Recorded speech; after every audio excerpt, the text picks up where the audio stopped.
Okay guys, bear with me a quick second. I was a bit of a dummy and I went live without changing my stream info.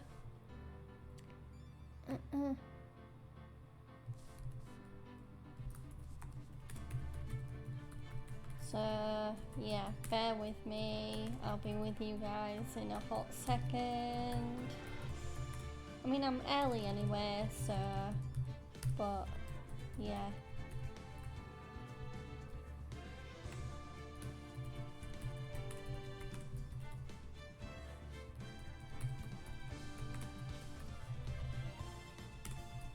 Boom.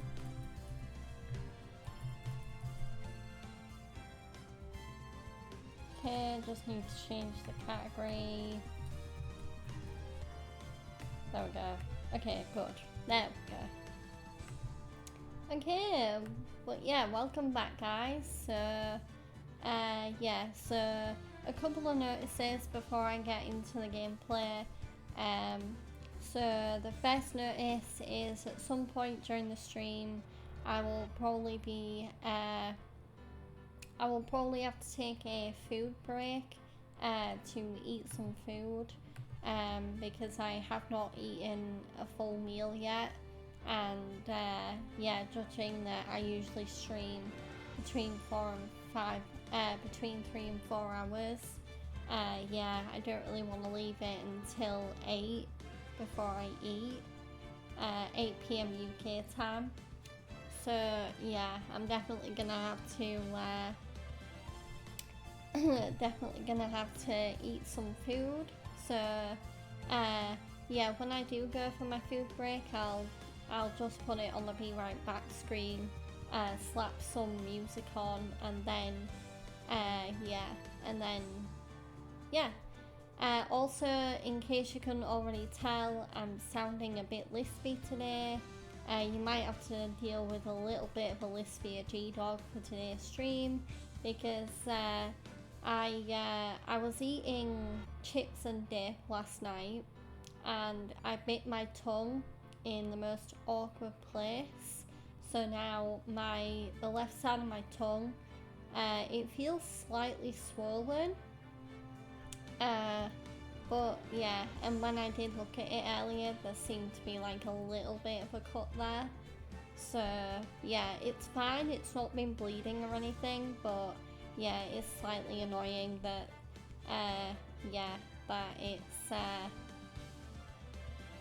it's inhibiting my speech a little bit. So I'll see how well I do with reading today. Just gonna take a quick drink break, because I did also, as an appetizer, just before I started my stream, I had some sushi.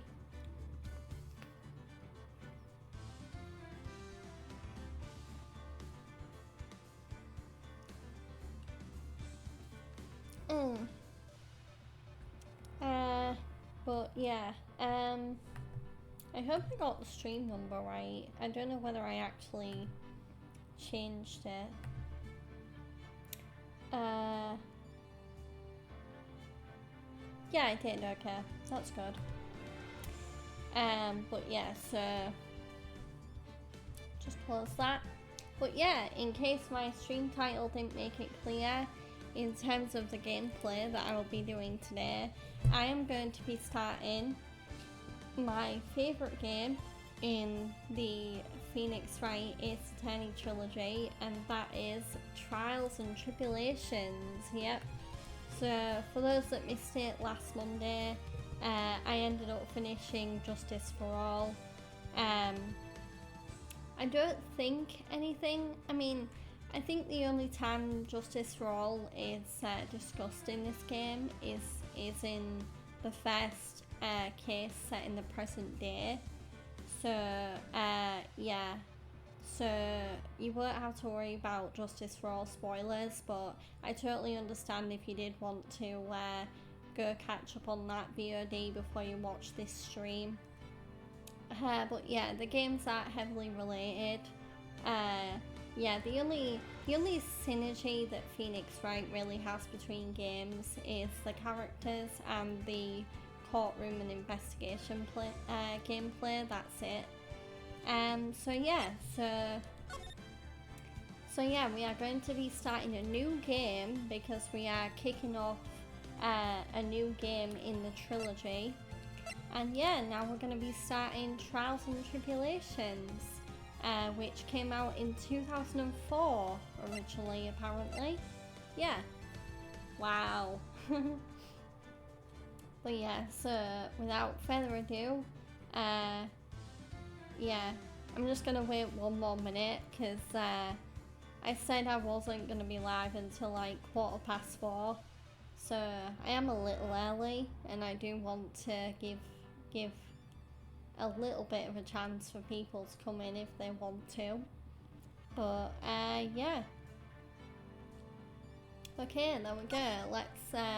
Let's kick off Trials and Tribulations, and this first case immediately sets the tone, in my opinion, for what this amazing game is gonna bring to the Phoenix Wright universe. Why is my throat still I mean, it doesn't help the sushi I had like seeds and stuff in it.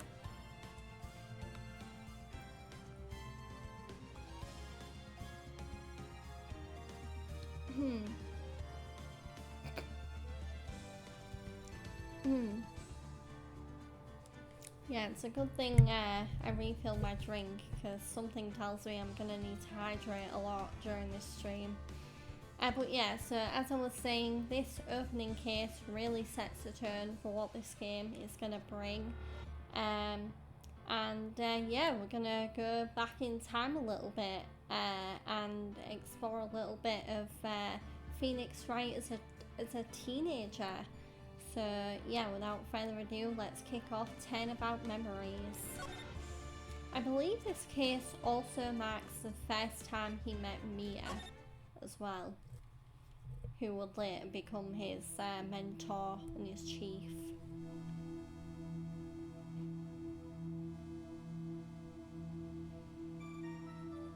Oh.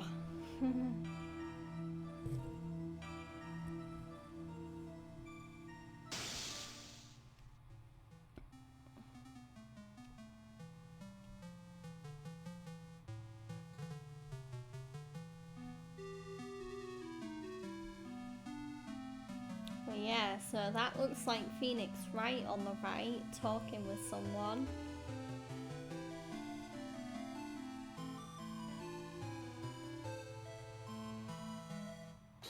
Ooh, talking about a girl? That's interesting.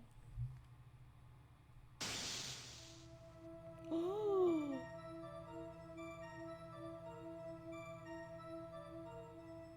Phoenix, what did you do?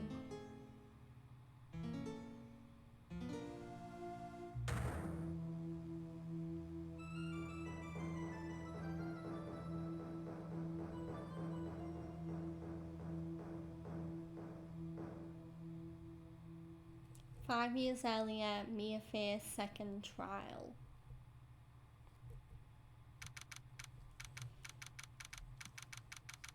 So yeah, obviously, in case you didn't already guess, we will be playing this case from Mia's perspective, Mia Faye's perspective, so very, very cool. Okay. Phew, it's finally time. I'm kind of nervous. Ahem. Oh, Mr. Grossberg, good morning. Ah, Mia, please calm yourself down. You're going to get yourself arrested for suspicious behavior, you know. What are you talking about? I'm relaxed, Mr. Grossberg. Look at me, I'm relaxed. Let go of my lapels. You obviously haven't got the temperament to be a lawyer. I'm so sorry. It's just that I'm so nervous today. Oh, that's right. This is your first time in the big leagues, isn't it? Well, never you fear, my dear. I'm Marvin Grossberg. I'm at your service. Actually, this is my second time in court. Still, you surprised me. What, with your earnest request last night? Let me handle this case, you suddenly said, and quite forcefully, too. I just found out yesterday, about the case, I mean. What? And you've already learned all the relevant facts? Well, about that, you see, I mean, of course I have, I think. Why is my throat so scratchy? Jesus.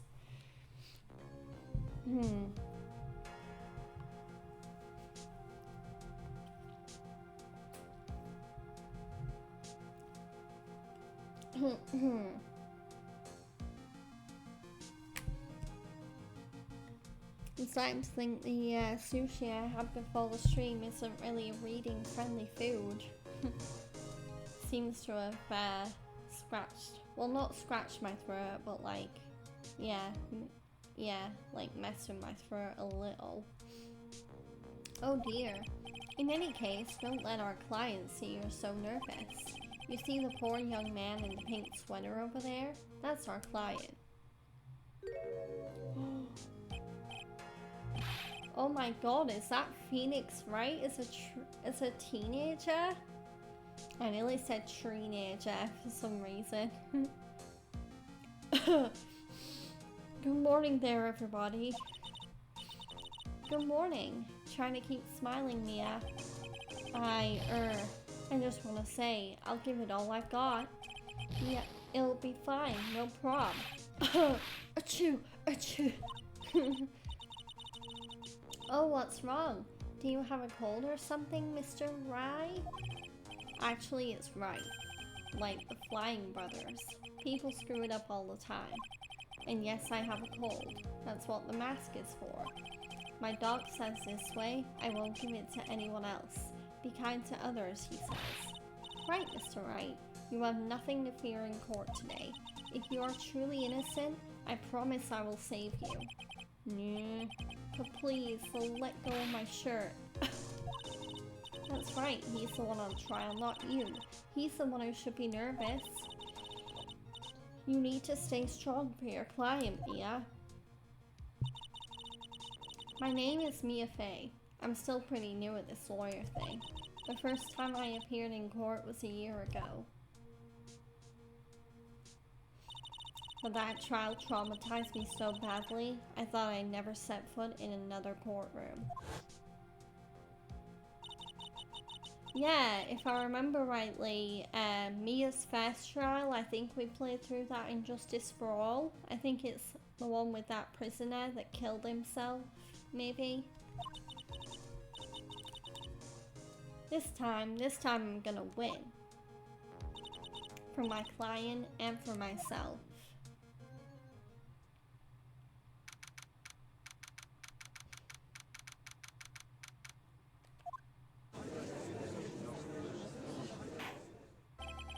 Court is now in session for the trial of Phoenix Wright.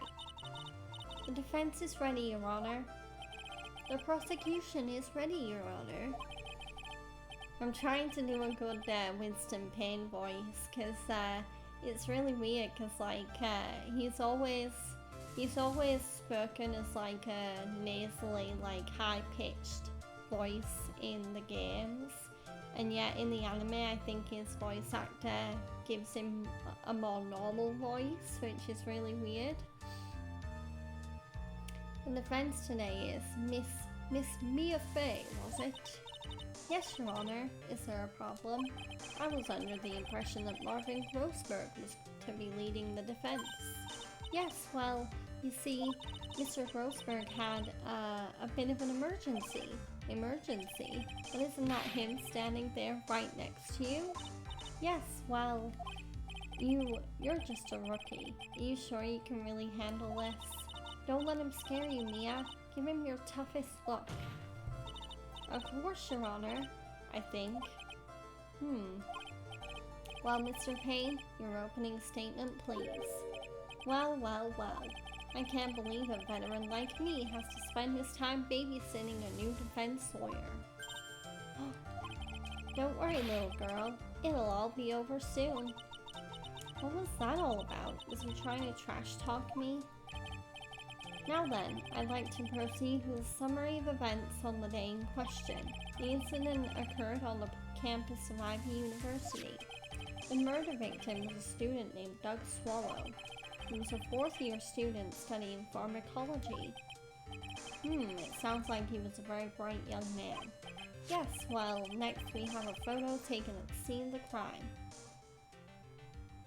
Oh my. Students discovered the scene shortly after the murder. They found the victim's body and the defendant, who had obviously bungled his getaway. They then called the police. That certainly makes the defendant look very sus indeed. Very well. The court accepts this photo into the record as evidence. Okay, crime photo 1. The crime took place behind an IVU building. By the way, I can't quite tell the cause of death from this photo. Hehehe. Your reputation for sagacity is well earned, Your Honor. The truth is that this victim died a rather unusual death. An unusual death? What do you mean, Mr. Payne? Well, perhaps the defense would like to take this question. Huh? A simple question. I thought I might loosen you up a bit. I am a gentleman, if you will. A what? Stand up to him, Mia. Show him what you're made of. Ah, perfect opportunity. Well, what was it? The cause. Go on. Okay, I'm gonna beat the game to the punch because, I mean, we've done this twice by now. This little tutorial bit, so... yeah, so the cause of death was a fatal electric shock. Okay. Yeah, so obviously when you look at the crime photo, there's clearly like live wires sparking above the victim.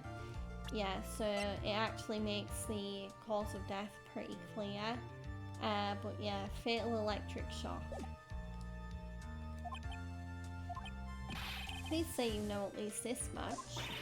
I'm so sorry. I didn't get a chance to read through the whole file. My hemorrhoids are beginning to act up. Now see here. The details of the case were filed under the court record.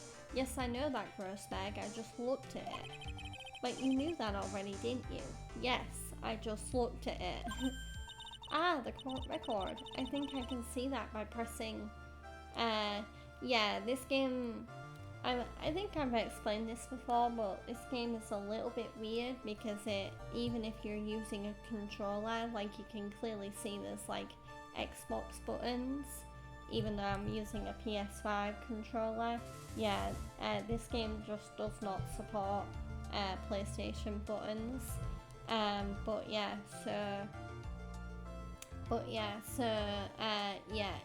On a controller, you'd press R1 or the right bumper to view the court record. All of the weapons we need can be found in the court record. Take a good hard look at the data there and think carefully before you answer, my dear. Yes, sir. I'll do just that. I've got to stay calm. I can't let that prosecutor get the better of me. Stupid fucking throat.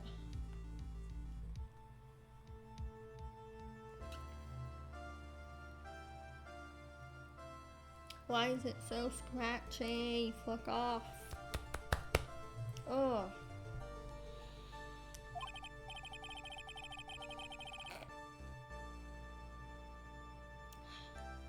Okay. Now then, would the attorney for the defense please answer the question, what was the cause of death? Electrocution. According to the court record, it was a fatal electric shock. In other words, electrocution. Electrocution? But how could such a thing happen? Did the murderer use some type of new super powerful stun gun, perhaps? The answers to that will become crystal clear as this trial proceeds, Your Honor. But before that, there is one more vital issue. Well, what's that? Why, motive, of course. Apparently, there was some bad blood between the victim and defendant. Bad blood? Well, what do you mean? Oopsie, I'm terribly sorry. You're the defense attorney, so you must know all about it. I shouldn't be stealing your spotlight like this. I really don't like this guy's smug attitude. That's Winston Payne for ya. He is one smooth operator if you catch my drift. They don't call him the rookie killer for nothing, you know. Now then, let's hear from the defense. What was the source of bad blood between the victim and the defendant? Do we have any evidence of that? And this time, I would like to see some evidence. Evidence? No need to get all worked up over this. As I said, all our weapons can be found in the court record. Oh wait, hang on, maybe there's a profile. Aha! So yes, when I look in the profile, yeah, it seems that Phoenix Wright and the victim might have been fighting over a girl. More specifically, this very cute looking girl called Dahlia Hawthorne. So I think that might be what they were fighting over. Find the evidence you need and then shove it in old Greybeard's face. Yes, sir, into old Greybeard's face. Or Mr. Grossberg, try to set a better example for the young lady. Yeah, evidence isn't the only thing in the court record. People's profiles are as well. You can toggle between profiles and evidence with L1, so be sure to go over it all. Or with R1. Now then, let's see what you've got. What was the cause of the bad blood between Phoenix Wright and the victim? It was Dahlia Hawthorne. The reason for the bad blood between the two of them was this woman here. Dahlia Hawthorne, is it? Very good, Miss May. You seem to have picked up on at least this much. This woman is the girlfriend of the defendant, Phoenix Wright. Wait, Phoenix had a girlfriend? But up until about 8 months ago, she was with the victim, Mr. Swallow. Clearly, she has some part to play in the story. Oh, I cannot wait to play this trial again. Oh, this case is so good. Okay, he's done it again. Before the cross-examination starts, he's already got the judge thinking like he wants. Very well, Mr. Payne. Please call your first witness. If it pleases the court, the prosecution would like to call Mr. Phoenix Wright. What? The defendant himself? Well, Miss Faye, it's fine. After all, Mr. Wright is innocent, right? The defense has no objections.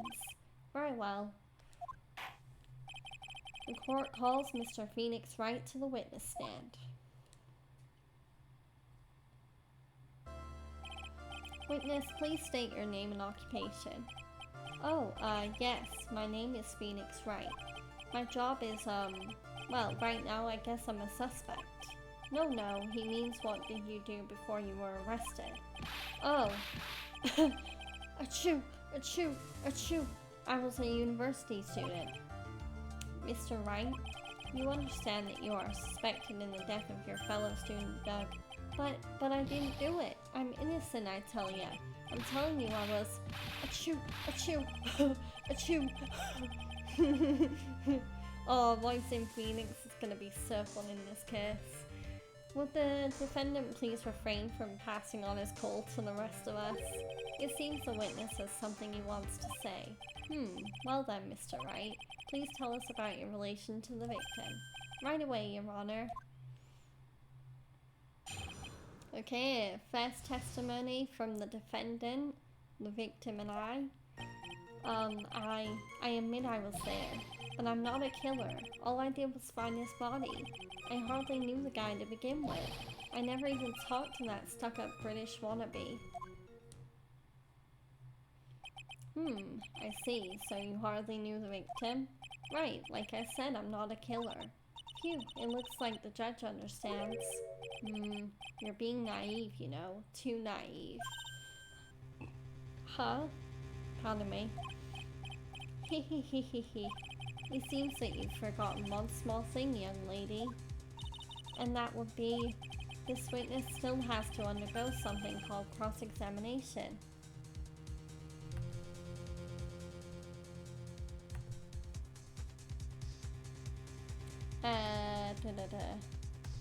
There we go. Cross-examination. He is right, and it's the defense's duty to carry out the cross-examination. The purpose is to determine if a witness's testimony contains any contradictions. Contradictions? If a witness is lying, their statements will conflict with the court record. But Mr. Wright is my client. Even if he is your client, in court all lies must be struck down. As a lawyer, that is your duty, you see. What does he mean by that? Is he saying that my testimony just now, that there was a lie, a contradiction? Now then, your cross-examination if you please, Miss Fay. Please, Mr. Wright, tell me you haven't been lying. You wouldn't do that to me, would you? Okay, it's time to cross-examine Mr. Wright. Ooh. Okay, press. But yeah, so yeah, just to reiterate my strategy. So my strategy in Phoenix Wright games is to always press to get more information, and then when I feel like I have enough information to figure out what I should press to contradict the test, as to what I should present to contradict the testimony, then I'll present that evidence when I figure it out. When you say there, you mean the place where the victim was murdered? Yeah, sort of. The place where something happened anyway. Something? You can't hide what happened. We have photographic evidence. Achoo! Achoo! Achoo! Achoo! Anyway, Mr. Wright, what were you doing at the scene of the crime? I thought you said you didn't know the victim, Mr. Swallow. It was just a coincidence. We bumped into each other by accident. A coincidence, huh? Okay, press. You say you found the body, so who called the police? Huh? Achoo! Achoo! Achoo! Unfortunately, it was some other students that notified the police. Other students? That's correct, they were witnesses. Witnesses who saw the defendant standing there next to the body in shock. Well, what? Is this true, Mr. Wright? Achoo! Achoo! Achoo! Achoo! Achoo! Achoo! Could you stop sneezing every time you're in a bind? Well, it's true that I was pretty shocked when I found the body, but I... Okay, press. So you didn't know his face or even his name, right? Right. Well, no. That is, I mean... So, which is it? Did you know him or not? Achoo! Achoo! Achoo! Now see here, you can't avoid answering the question by sneezing all day. Well, I guess I didn't know his name. The news to me? Why didn't he tell me that before? I heard he used to date Dolly. Who is this Dolly person? Ah yes, that would be the defendant's lover, Miss Dahlia Horthod. Oh, I see. Ah, young love, so bittersweet. But that's all I knew about him. Okay, press.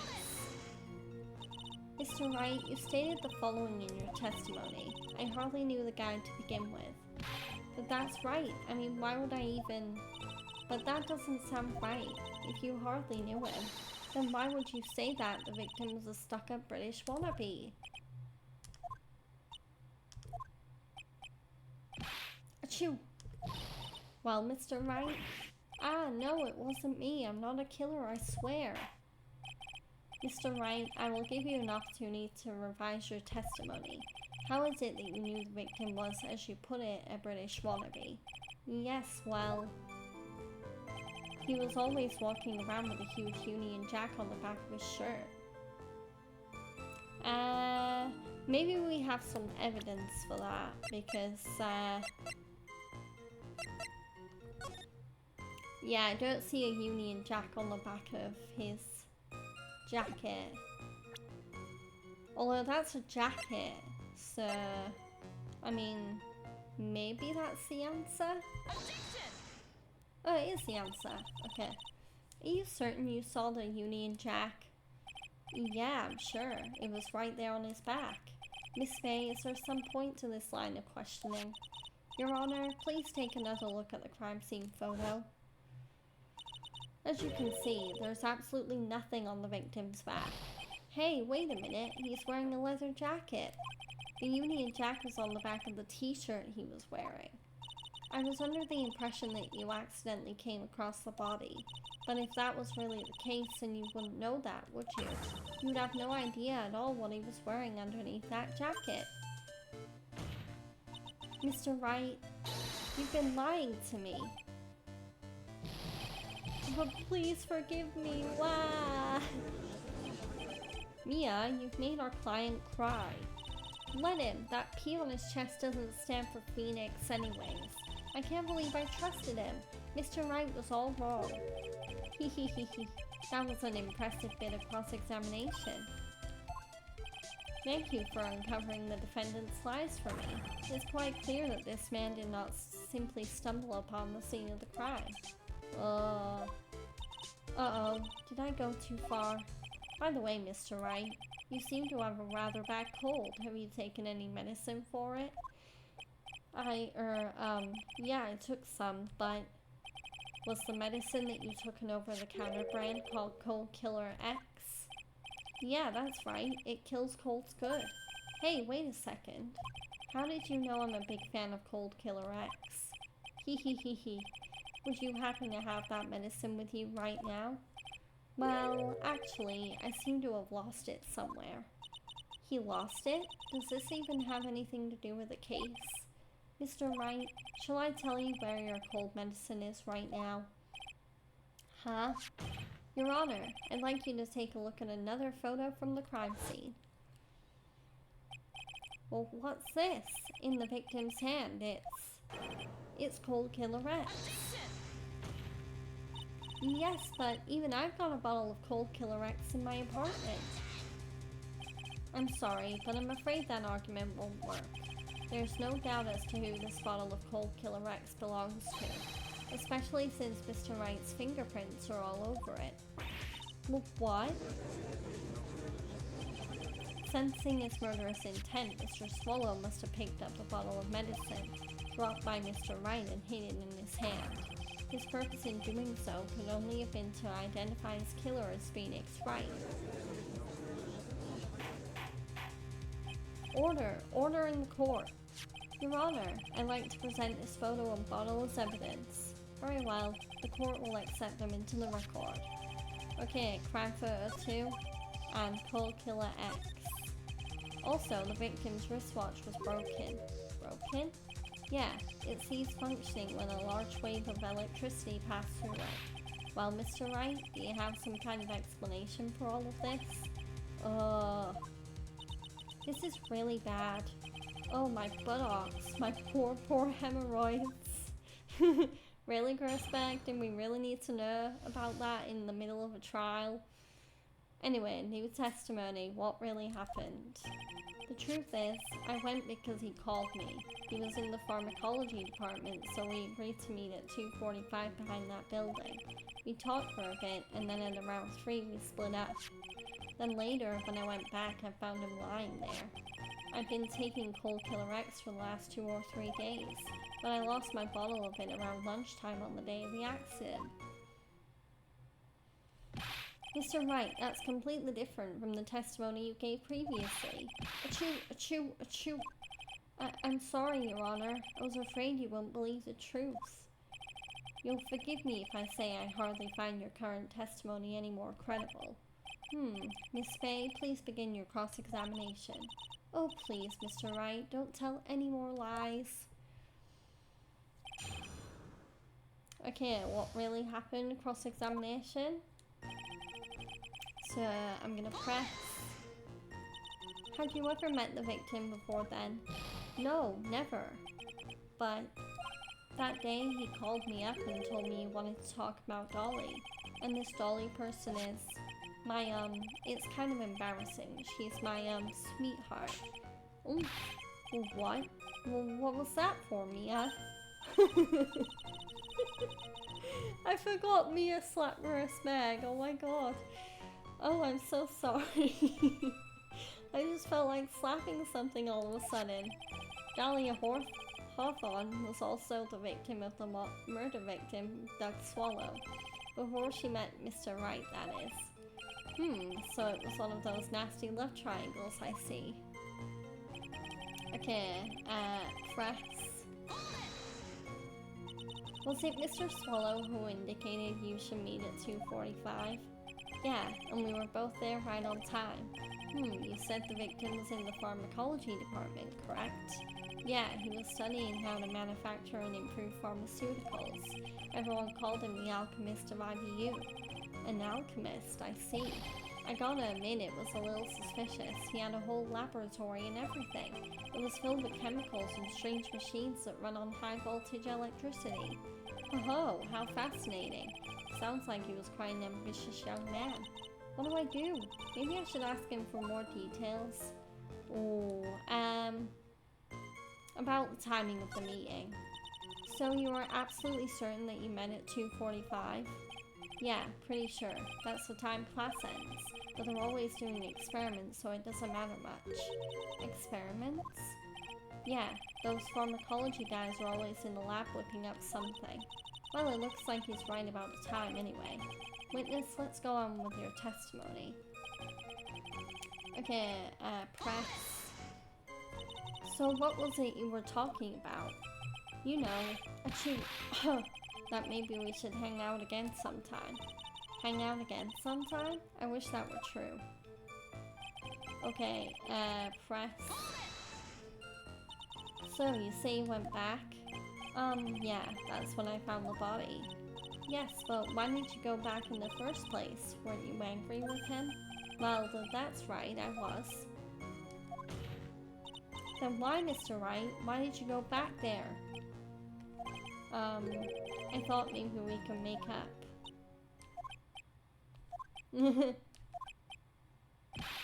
Achoo, achoo.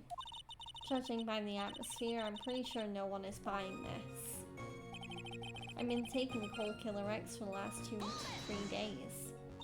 It's rather unusual to catch cold this time of the year, isn't it? Yeah, I always get a little careless when the weather starts to warm up. I guess I shouldn't sleep with the window open this early in spring, huh? I suppose common sense is not always common. So, did anyone else know that you were taking cold medicine? Well, I always took one after meals, so I'm pretty sure all my friends knew about it. Okay, press. On the day of the incident, what did you do for lunch? Huh? What does that have to do with anything? You can never be too sure.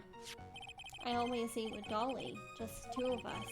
Dolly's homemade lunches are just the greatest. Her mini omelets are magically delicious. Yikes. Well, why did you punch me in the jaw? Oh, I'm so sorry. I just felt like hurting someone all of a sudden. Well, Mia, I don't know. I can't seem to find any contradictions. The boy isn't exactly what I call a natural-born liar, you know. But still, we can't have him continue to spout nonsense. I know, but what can I do? Well, I'm certain he must still be hiding something. Information. Right now it's information we need more than anything else.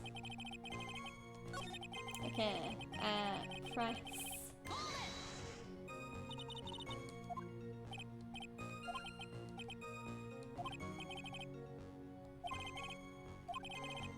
Come on. Where's the question? Okay, now let's ask about the pharmacology department. I was wondering if you could tell us a bit more about the pharmacology department. Well, okay, sure. I don't know all that much, though. A little bit earlier in your testimony, you said something interesting. You said the department uses strange machines that run on high voltage electricity. That's right, and they sure look dangerous. They use non-standard voltages, so there are high voltage cables everywhere. High voltage cables? Yeah, there were electrical poles set up all around the building. The high voltage cables run overhead around the roof. Finally, I think we're getting somewhere. I think that's enough for now. So the defendant and the victim met at approximately the time of his death, and then the defendant returned to the scene for some unknown reason. I'm not entirely convinced by his explanation about the medicine bottle either. Let me be frank here, Mr. Wright. Your testimony cannot be trusted. Well, what do you mean? He. I knew it was too much work for a little girl. However, there is one mystery that still remains. There is, Your Honor. How the murder was carried out, of course.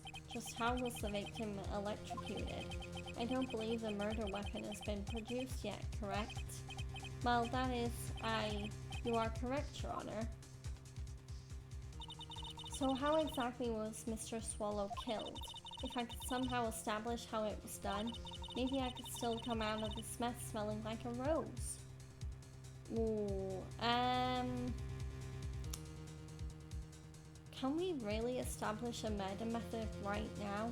I don't know.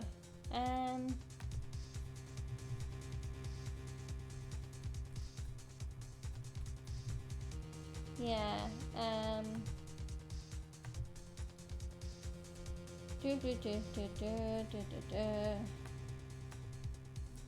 Okay. But yeah, can I really establish a method? Just thinking through it.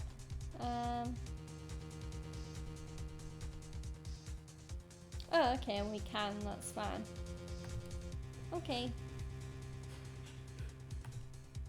Oh, mother effer. Okay. Your Honor. Yes, Miss May? I believe that if we were to piece together everything we've heard up until now, we should be able to solve the mystery of how Mr. Swallow died. Okay, guys. Unfortunately, I'm gonna have to take a relatively quick break. I'll try and be as fast as is okay, as fast as possible. But yeah, I'm gonna need to go and eat some food. So I'm gonna put it on the be right back screen, and I'm gonna continue with the game as soon as I've finished eating. Okay. So yeah. I'll be right back.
Okay guys, I am right back. Thank you for your patience. Just gonna unpin that message. And yeah, so yeah, for anyone just coming in, I just had to have a bit of a break to eat food, so that is why I was on a be right back screen. So yeah, so but now I'm just gonna have another sip of my drink and then I'm gonna continue on with the game.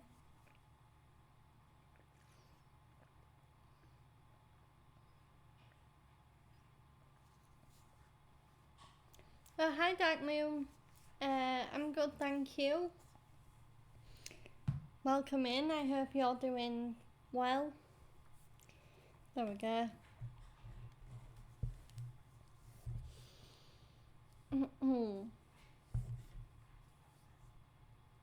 Good.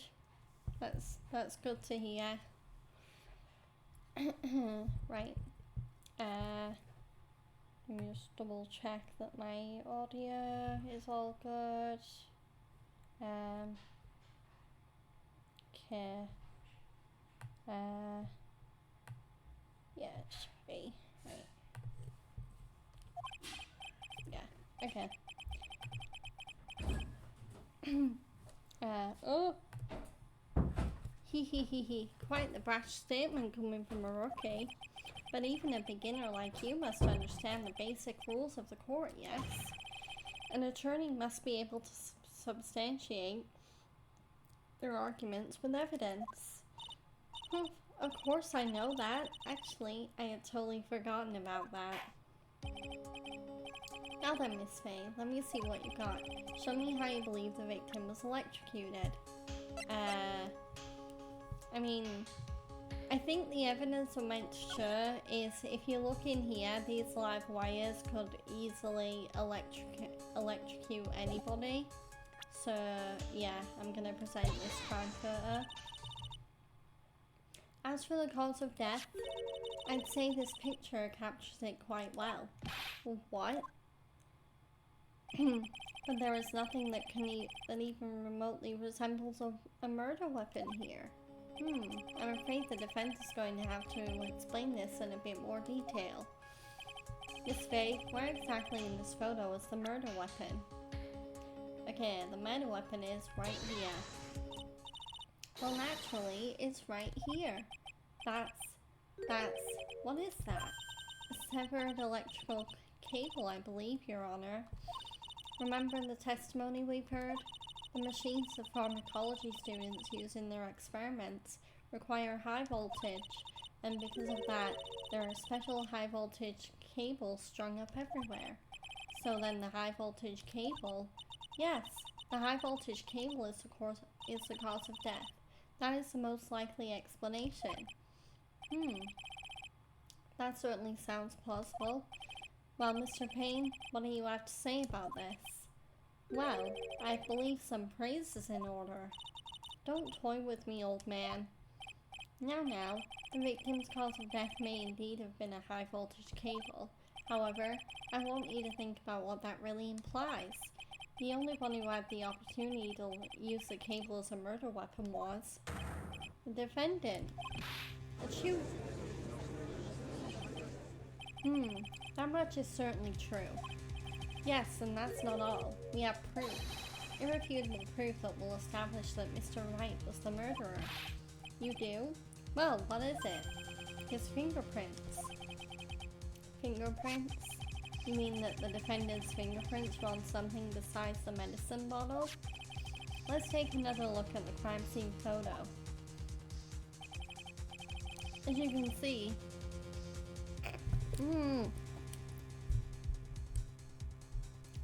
I'm just gonna unmute my mic for a second whilst I sort my throat out.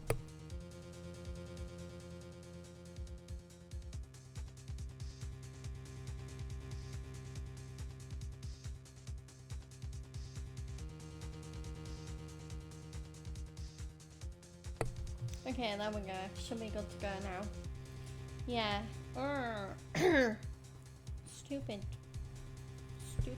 stupid throw. Anyway, as you can see, the victim is wearing a leather jacket, and as you may know, leather holds fingerprints quite well. Ah, you mean, yes, it was quite clearly imprinted on the chest area of the victim's jacket. The palm print of the defendant's very own hand. But what? I can only think of one way Mr. Wright could have left a print like that. Intent on murder, he squarely pushed the victim toward the severed electrical cable.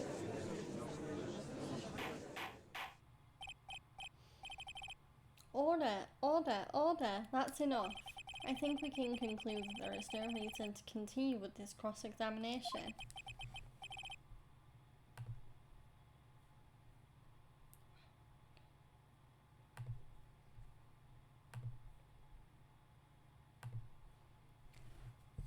Yeah, sorry about that, guys. I might as well let you know. I might be flicking, like, just peeking at my emails throughout the stream, just because, I'm currently waiting back from a potential employer about a job opportunity. I'm early in the application process, but, I need to wait for them to get back to me about an initial chat that we're meant to be having. So bear with me if I just like pause out of nowhere.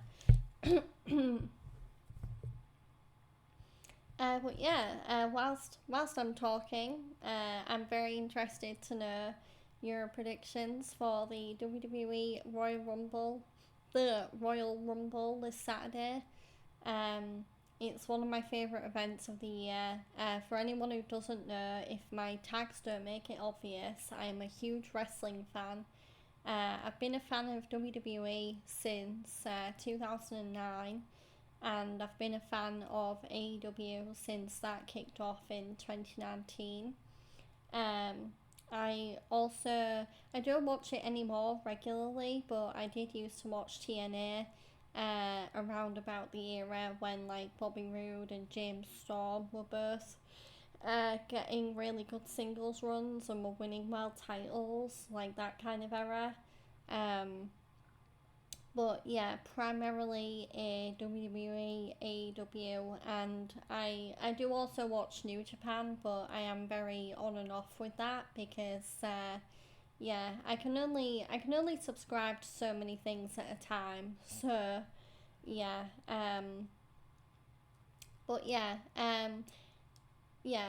So my top three winners for the Men's Royal Rumble. So one would be John Cena.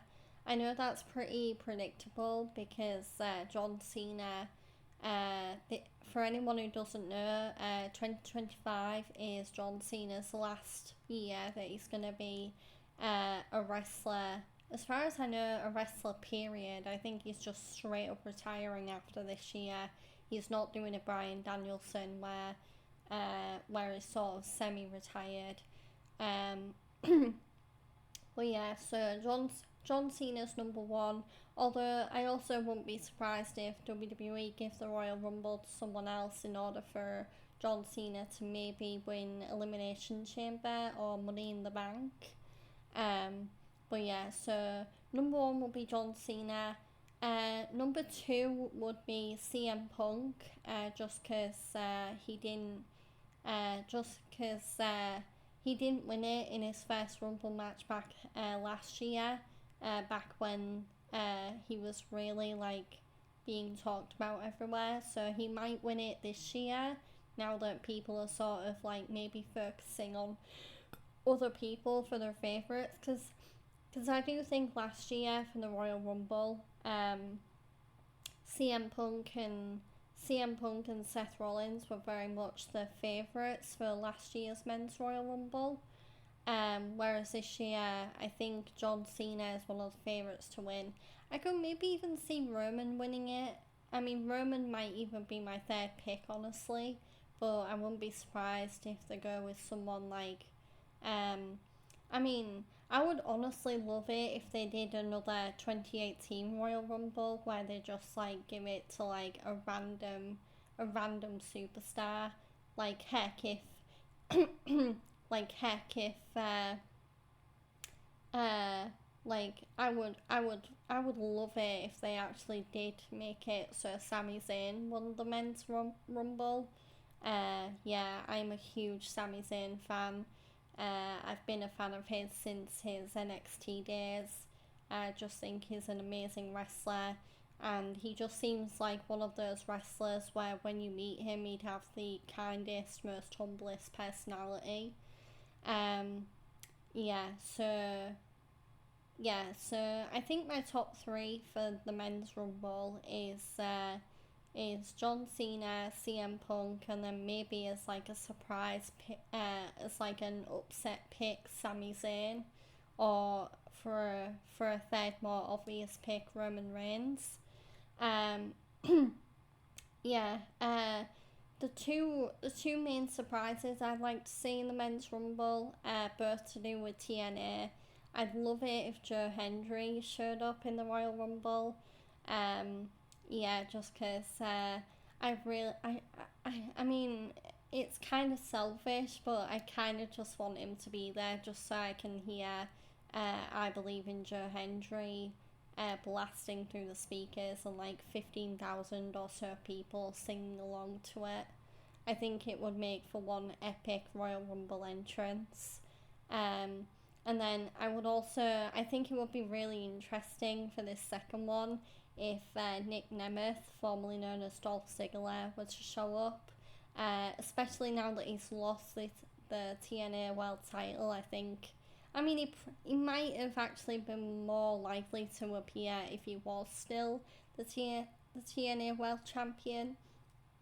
But yeah, top three for the women's, I'd say. So number one would probably be Charlotte Flair, given that the Rumble is her return match. Although I really don't want Charlotte to win because I'm sick of her winning everything, honestly. Uh, yeah, she's not even been wrestling as long as her dad, and I feel like she's already becoming the Ric Flair of the women's division, where literally every fan that I know of is just tired of her winning everything. Um, yeah, number two for a surprise pick, I think. I think if Jordan Grace, if the rumors are true and Jordan Grace does show up in the women's WWE Royal Rumble match this year, I think she could very well win it, especially if it is announced either during the event or after the event that she has signed with WWE. I could totally see Jordan winning it. Um, and then as a third option, I'm gonna go 2 for 3 again. So, for number three, I think I'd either, yeah, she's not the most friendly wrestler. Like she can be a bit dangerous, but yeah, I wouldn't be surprised if WWE gives the Royal Rumble to Nia Jax this year. And as another surprise, I think if AJ Lee were to finally make her long anticipated return during the Rumble, I would love it if AJ Lee won the Rumble. AJ is like one of my favourite women's wrestlers. Yeah, I think she had one of the best female runs ever in WWE, especially during her Black Widow era, where she sort of became a bit of a temptress and a seductress, and was just going around kissing all of the top stars on TV. But yeah, I loved it. Um, yeah, and then I feel like I've already given away my surprises for the Women's Rumble. My top two would be Jordan Grace and AJ Lee for the women's, so in terms of surprises, anyway. I wouldn't also be surprised if, given that she started on appearing on WWE TV again, I wouldn't be surprised if Victoria shows up during the Women's Rumble.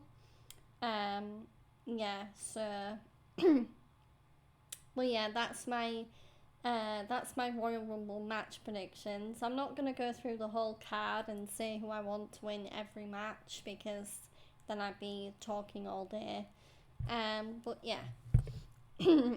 Stick a fork in us, we're done. Mr. Rossberg, my hemorrhoids never lied. The show is over, Mia. I knew that boy was guilty the first time I saw him. No, you're wrong. Mr. Wright is innocent. No further evidence is required to convince me of this man's guilt. Your Honor, at this time I am prepared to render a verdict in the case.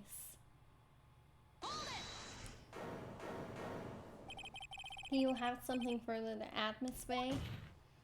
Is this what you want, Mr. Wright? You still haven't told us the truth, the whole truth. If you don't say anything now, the judge is going to hand down his verdicts. But I can't. I just can't say it. If I told you what really happened, then I'd be... It's okay, Mr. Wright. I'm your attorney. You can trust me. Miss Faye, no matter what it is you have to say, I believe in you, and I'll represent you to the very end. We've already established the defendant's guilt. There's no further need for him to say anything. Well, wait a minute. Mr. Wright, I'll tell you what really happened. But I've already told you, Mr. Wright. There's no need for further... I did it. I admit it. I pushed him. It's my fault. My fault that the duck swallow is dead.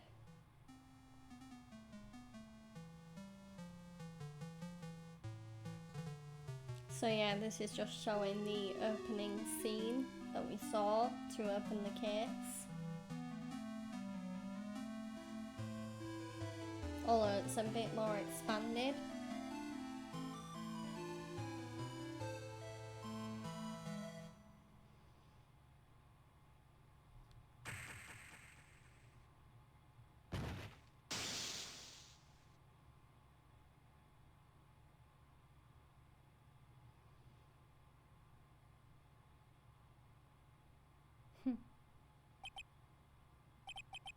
What you just said, was that the truth?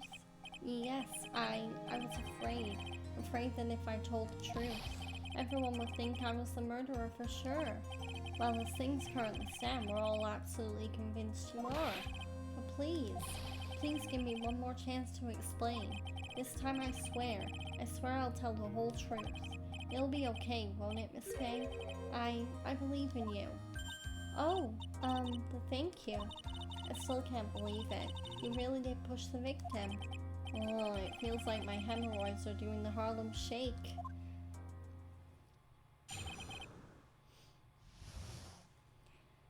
Okay, when I pushed the victim testimony, that guy, he was talking bad about Dolly.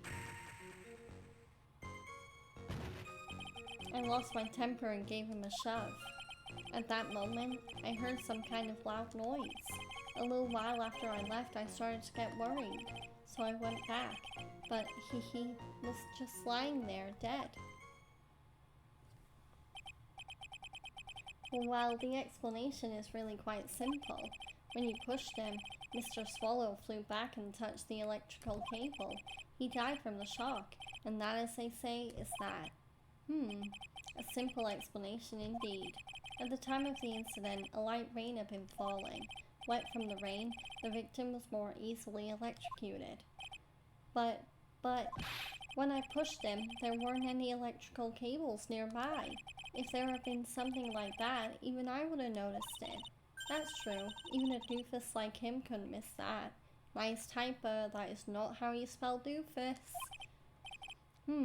Miss Faye, let me warn you right now that if your cross-examination doesn't yield any new facts, I intend to deliver my verdict without further delay. Are we clear on that? Yes, Your Honor. Don't give up, Mia. If he is innocent, there must be some kind of evidence somewhere that will prove it.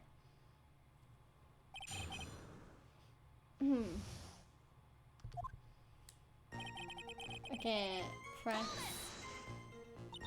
So what kinds of things did Mr. Swallow say to you? He said all sorts of terrible things about Dolly. He said that she was a bad girl. Is that all? Yep. Well, Miss Faye, you heard him yourself. Oh boy, you're not doing yourself any favors here, Mr. Wright. Please don't make this harder for me than it already is. Anyway, after he said that,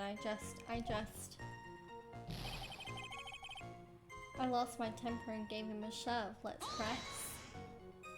Can you tell me about what happened in a little more detail? That guy, he just said what he wanted to say to me. And then he put on the jacket he was holding and started to leave. That's when I lost my temper and flew into a furious frenzy. I just gave him a light, gentle shove to the chest. And when you did that, there were no severed cable anywhere to be seen. Right, there was nothing like that at all. But is it possible that you merely overlooked it? Well, I guess it's possible. What are you doing? Don't let that guy's steam roll over you like cheap asphalt. I believe what's important here is the moment the push occurred. Let's continue on with the testimony witness. Okay, press. A loud noise? And what would you say that loud noise was, Mr. Wright? I'm not sure, but it was really loud. It was like snap. You know, come to think of it, I wonder what that was. Hee hee hee hee. Clearly, Your Honor, it was the sound of the victim being electrocuted. You're not qualified to decide that. What should I do? I'm treading on some dangerous ground here. Okay, do I ask for more details or leave it alone? Ask for more details, okay. Dooby-dooby-doo.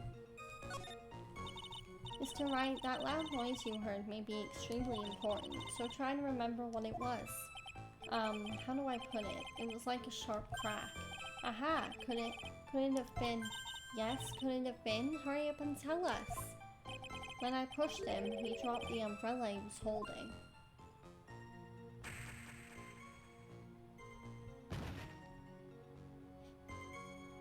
He fell right on top of it and it broke. That was probably the noise I heard. An umbrella, huh? And did that umbrella belong to the victim? Yeah, it was a plastic umbrella, cheap and frail, kind of like the owner. Then again, I wish I had any kind of umbrella. I was totally soaked to the bone. Miss Faye, what do you think? Is there something important in that testimony just now? Well... Okay, yeah. Okay. So yeah, of course it's important. This is it, Mia. The new information you've been waiting for. Of course it's important. No, this cheap umbrella is more than important. Fuck off, buddy. It's vital. I want to officially have it entered into the testimony. Ha, how perfectly fitting. Flimsy information for a flimsy lawyer. The court agrees to the defense's request. Witness, please add the bit about cheap umbrella to your testimony. Okay, after I shoved him, he fell down on top of his cheap umbrella. Do we have any evidence to thingy that? Oh wait, the crime photo. Yeah, the umbrella is broken, but it's to the side of his body, so I don't think he fell down on top of it. So yeah, maybe present that. Yeah. Why didn't you testify about the umbrella from the very beginning? Come on, if I had mentioned that, I would have been able to counter the prosecution's arguments earlier. What do you mean by that? Take another look at the crime scene photo. According to Mr. Wright, the victim fell on top of his umbrella. However, if you look closely, the umbrella is nowhere near the victim. Actually, it's by the electrical pole. You're absolutely right. The conclusion here is obvious. After the defendant left, the victim moved from where he fell. In other words, after he was pushed by the defendant, Mr. Swallow was still alive. No! Oh, that's a bombshell. Order, order, order. The victim, he moved. Mr. Payne, the umbrella in this photo, where is it now? Well, it was collected by the police at the crime scene. I want it presented as evidence immediately. Okay, there's the umbrella. Added to the court record. But the umbrella could simply have been blown there by the wind. According to the testimony, the victim fell on top of the umbrella. There's simply no way it could have been blown there by the wind. But I know this matter of the umbrella seems relatively trivial, but as long as the smallest doubt remains, I cannot render final judgment. No!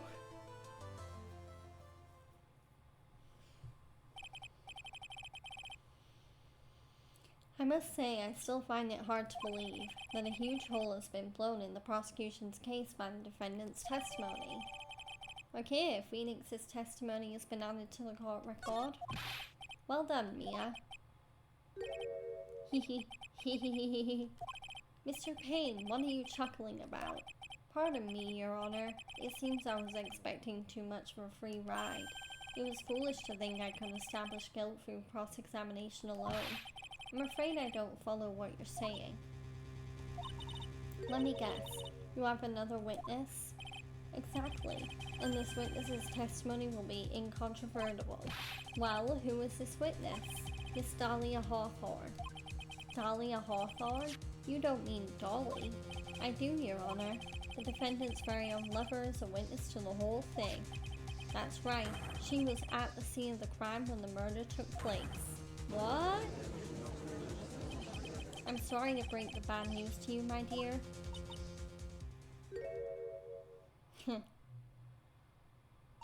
Bad news? You couldn't be more wrong. Actually, I've been waiting for this. You can't be serious. Mia, what do you mean by that? I think this is a good point for us to stop at. Court will now enter a 20-minute recess. Afterwards, we will listen to the testimony of Miss Dahlia Hawthorne.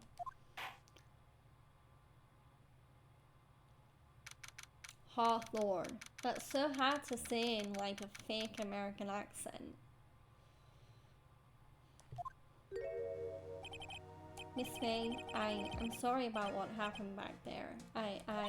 It's alright. At least you told us the truth in the end, Mr. Wright. Yeah, so I guess I can start to relax then, huh? Relax, my boy. You can't be serious after hiding such important facts. But the next witness is my Dolly, right? She'll save me, I just know she will. Why do you think that? Huh? What do you mean? She's the love of my life, that's why. The love of your life? Huh? Would you mind telling me more about you and Miss Dahlia Hawthorne? Sure, no problem. Dolly and I, we first met about 8 months ago right here in this very courthouse. Actually, I'm studying to be a lawyer on the side. Anyway, one day, she and I just bumped into each other in the reading room downstairs. That's why I really think it was fate that brought us together. As soon as I first set eyes on her, I knew she was the one for me. Oh, here, take a look at this. She gave this to me the day we met as a symbol of our love. She had been wearing it around her neck that day, but then she took it off. But before she gave it to me, she said, I want you to carry this. So she gave it to you as a present, I see. This darling little bottle is filled with memories of my darling little Dolly. It certainly is a little bottle, alright. It makes me so happy I show it to everyone I meet. I want to share my happiness with the whole world. Okay, Dahlia's present borrowed from Miss Phoenix, right? Anyway, so after that, you and Miss Hawthorne started dating? Yeah, but she's so shy. Every time I see her, she always says the same thing to me. Please give it back now. What a strange girl asking for a present back like that. By the way, Mr. Wright, The day you first met Dahlia Hawthorne 8 months ago. It wouldn't happen to have been on August 27th, would it? Huh? Yeah, it was, but how did you... This happened on August 27th, right here in this courthouse. What's this? A newspaper clipping? Let's see.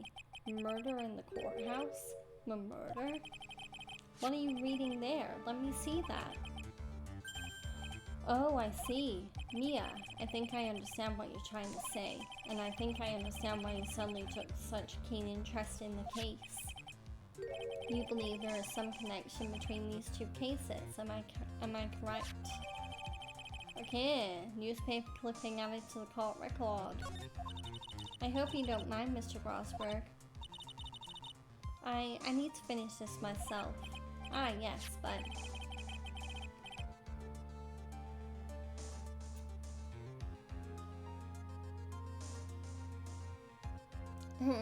Sorry about that, guys. Just had a bit of food in my mouth. I think it was stuck in one of my teeth and it came loose. The food, not my tooth, obviously. Ah, yes, but I'm afraid what you have will not be enough, my dear. I'll go and have a look in the downstairs reading room and see what else I can find. But thank you. I want to do whatever I can to be of help to you, Mia. Well, it looks like recess is about over. We'd better all get moving. I guess so. That recess sure seemed longer than 20 minutes, though. Okay, so that was part 1 of the first trial of Trials and Tribulations. We are going to keep going. Although we are also going to save because it's... oh wait, no. I don't want to... I want to make a new file. So, yeah, let's create a new file for Trials and Tribulations. But yeah, so...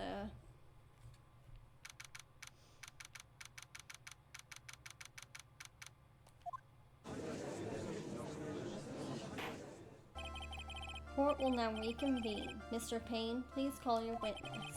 This next person is someone who witnessed the crime as it happened.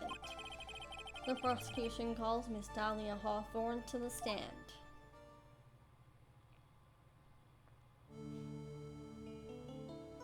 Oh, I love the music and the OST that's associated with Dahlia.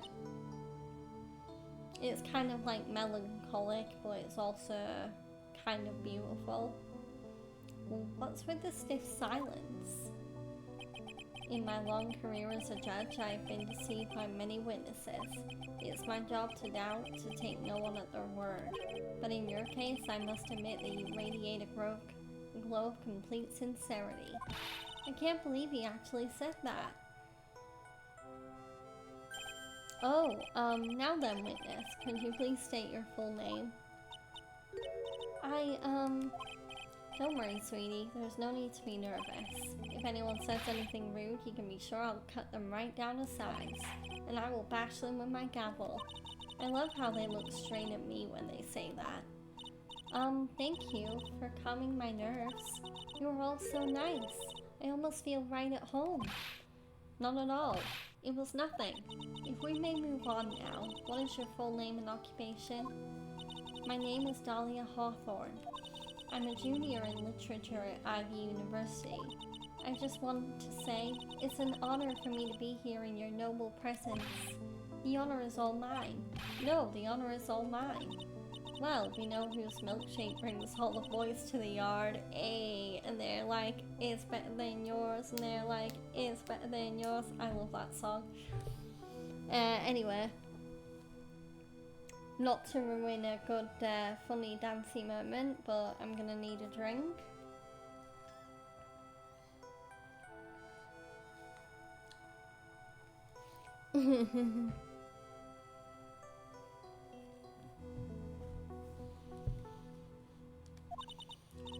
Sir, is there something I can help you with? You just go on and say whatever is on your mind. I'm sure that there must be some kind of mistake. Feeny won't kill anyone. I just know it. Yes, yes. I can see why you say that. She's going to be a tough witness, all right. It only took her 12 seconds to wrap them all around her little finger. Now then, please proceed with your testimony. Let's hear about what you witnessed on the day of the incident, if you please.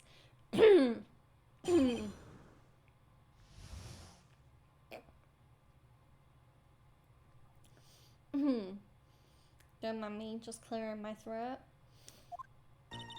I had been planning to go back to Feeney's place after class was over. Feeney and Dougie, they were talking behind the building. Then suddenly, Dougie got all wobbly and just collapsed. That's when Feeney noticed that I was there. I went to go and find some other students and they called the authorities. I don't know what to say. According to you, Miss Hawthorne, the defendant didn't do anything wrong. Yeah, this sounds like a lie. Young lady, as old as I am, even I recall how hot the flames of young passion can burn. Nevertheless, it is my job to discover the truth. Please tell us the truth. But I would never. That's more than enough, witness. I won't allow this to continue. Well, what do you mean by that? Please, just let me proceed with my cross-examination, Your Honor. I, for one, don't plan to win my case on a bunch of paper-thin lies. Teehee, you haven't changed a bit, Mia Fey. What's this? So you two are acquainted? Yes, we've met before, once. In any case, Miss Fey, the floor is all yours. It's good to see you again, Madame Fey. Madame? I'm no one's grandma yet, girlie. Okay, first cross-examination with Dahlia. Oh my god. Apologies if I'm burping a lot, guys. I seem to have this thing where after I drink water, like I get bubbles in my tummy, and some of them can just like pop and make me burp or make me gassy. Or not gassy, but like you get what I mean. But yeah. I've been planning to go back to Feeney's place after class was over. Nope. Yeah, sorry. I just saw I had another new email. Yeah, my email provider is really good at telling me when I've got a new email. Like, I don't get notifications or anything, but, yeah, the tab for my email provider just, like, lights up a little bit if I get a new email. But, yeah, so, press... Now, unless I'm mistaken, Feeney, Mr. Wright is in the art department. If that's the case, then what were you doing by the pharmacology building? Well, I'm in the literature department. I'm studying Japanese senryu poetry. Oh, how wonderful. Is that humorous yet satirical style of haiku, yes? Nothing left to do. When a man reaches this age, sleep is his best friend. That's supposed to be poetry. Sounds more like a midlife crisis. For me to get to the art department, I have to walk through the back area. Ah, yes, I see. That makes sense. When I want to enter the courthouse, I always walk through the front door. Yeah, how else would you enter, George? Jesus. Teleportation. Okay, press. So who is this Dougie person? Oh, I'm sorry, Doug Swallow. We were dating until about 8 months ago. So what were Dougie, Mr. Swallow and Mr. Wright talking about anyway? How can you be so mean? I would never eavesdrop. I wasn't raised to be so rude and unrefined. That's right, Miss Fey. Don't drag the witness down to your level. Why am I being demonized here? Please, go on. What did you see next? Press. Are you saying that the victim just collapsed on his own? Yeah. In other words, the defendant never touched the victim, is that right? I was watching the whole time. Feeney never did a thing to Dougie. If I press her for no good reason, I just know the judge will get angry with me. So what should I do about her testimony just now?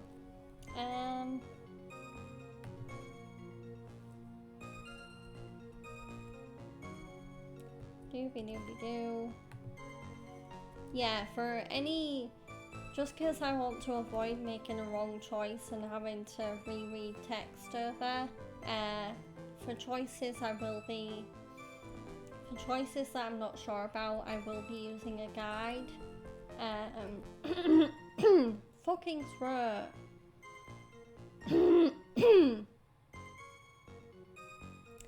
Okay, oh, there we go. That...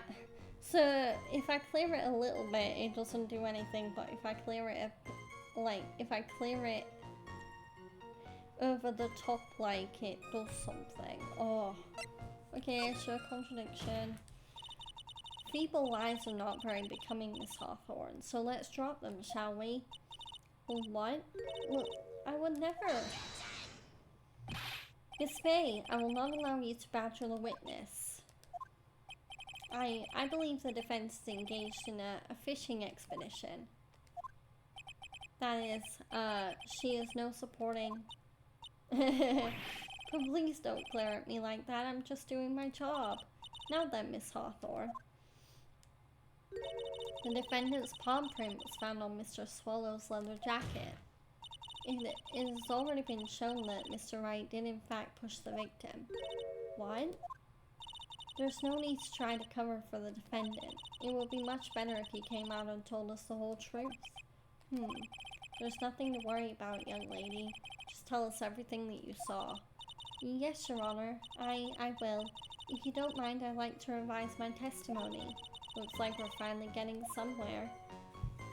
Okay, actually, I didn't see the moment he pushed Dougie. Oh. Fucking hair. Fucking hair, get off me. Oh, damn it. Why is my body being such a fucking pain all of a sudden?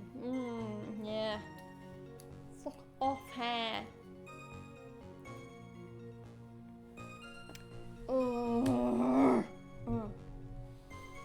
I'm not getting angry. I'm just like very uncomfortable right now. Oh.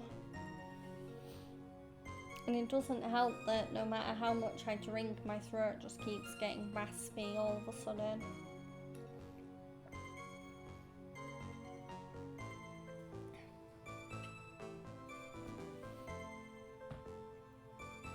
I mean, I've nearly drunk a full bottle of water just in this stream. Like, what do I gotta do, throat?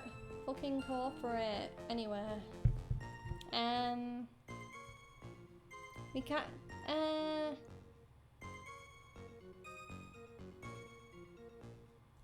do we have anything to prove that? Does Dahlia have an alibi for that moment?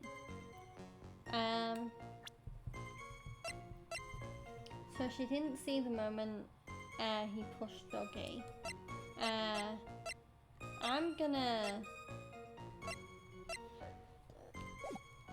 think I'm gonna press on that. You didn't see it?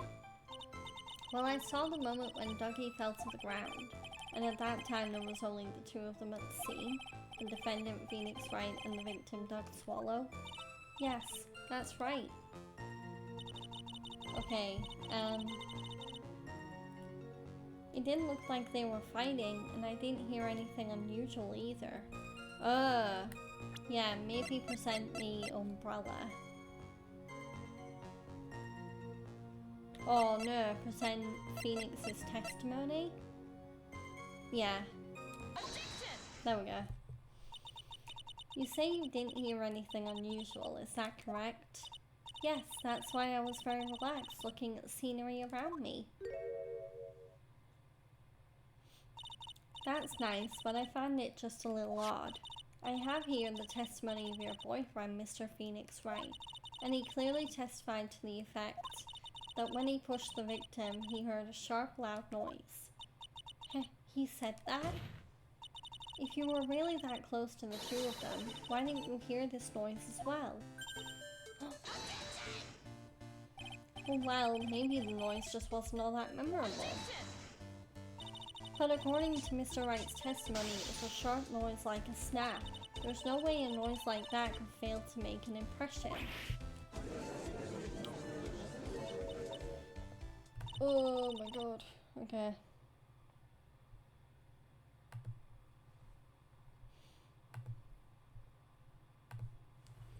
May I have a moment to answer? But by all means. I know the reason why I didn't hear the noise. You see, the truth is, I had my headphones on and I was listening to music at the time. Headphones? You mean that both of your ears were covered? The rain was just beginning to let up, but it seemed as though Thor wasn't ready for his fun to come to an end yet. I like that reference. So the sky continued to flash and rumble. Thunder and lightning, huh? Yes, I'm afraid of the sound of thunder. I was actually like that as a kid. I hated not just lightning, but thunder as well. Like, I hated thunder because I knew it would probably lead to lightning. Yeah. I mean, I'm not scared of it anymore because I just learned to sort of like, I do get a little bit scared if I look at it, but if I just like find that I block it out and try not to listen to it too much, I can get past my phobia. But yeah,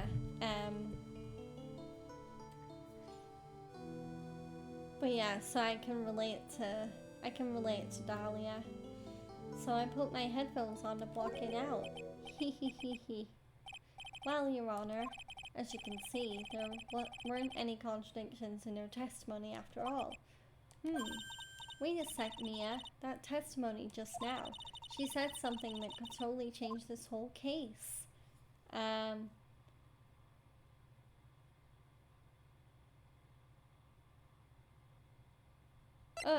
Was there lightning? Yeah, there was lightning. Your Honor, there is a problem with the witness's testimony. What do you mean? Didn't you notice? She said there was lightning, correct?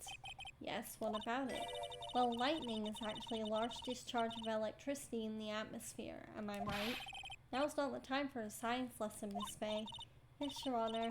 Anyway, since the cause of death was electrocution, isn't it possible that the victim died from being hit by a bolt of lightning?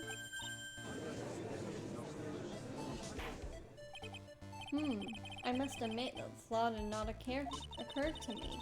Just what kind of thoughts do occur to this guy anyway? This entire case is built on the premise that Mr. Doug Swallow was murdered, but that very premise itself is mistaken. The defense believes that Mr. Swallow was in fact the victim of a stray bullet. It appears the defense may be onto something.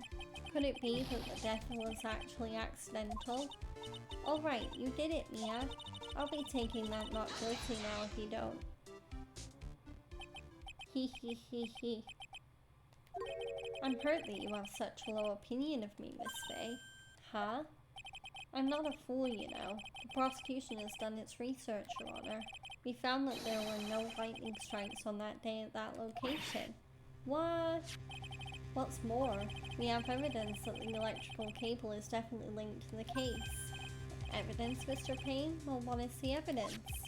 This affidavit. And who is this affidavit from? The pharmacology students who were conducting experiments in the labs that day. Allow me to read out to the court the testimony of the pharmacology students. All equipment in the labs lost power all of a sudden at around 3 p.m. that day. Is it a blackout? All of the lab's equipment runs on high voltage, Your Honor. So you're saying the equipment lost power because... Precisely. They lost power because of the severed electrical cable. The power outage occurred at approximately 3 p.m., which fits with the time of death listed in the autopsy report. Exactly. In other words, the victim died as a result of touching the severed electrical cable. According to the students, the cables were very old. They were planning on having them replaced in the near future. I see. Apparently the cables have become so brittle that even the smallest bump would have caused them to break. Okay, so the student's testimony has been added to the court record. However, there is one thing that troubles me. If the cable could have been broken by any small bump, then it wouldn't have snapped if it hadn't been bumped into, correct? Well, I suppose you could say that. Miss Faye, do you have any thoughts regarding the cause of the severed cable? Your Honor, I don't like how this is looking one bit. I have to come up with something to try to regain some momentum. If it pleases the court, the defense would like to state its opinion. Well then, let's hear it. Who or what was it that caused the cable to break?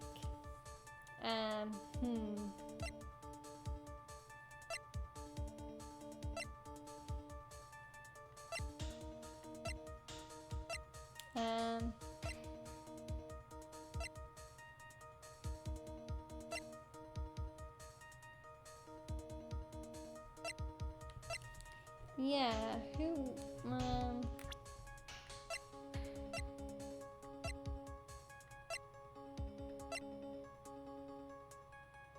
was it? Yeah, I mean, it's either gonna be Dahlia or maybe we're meant to present some,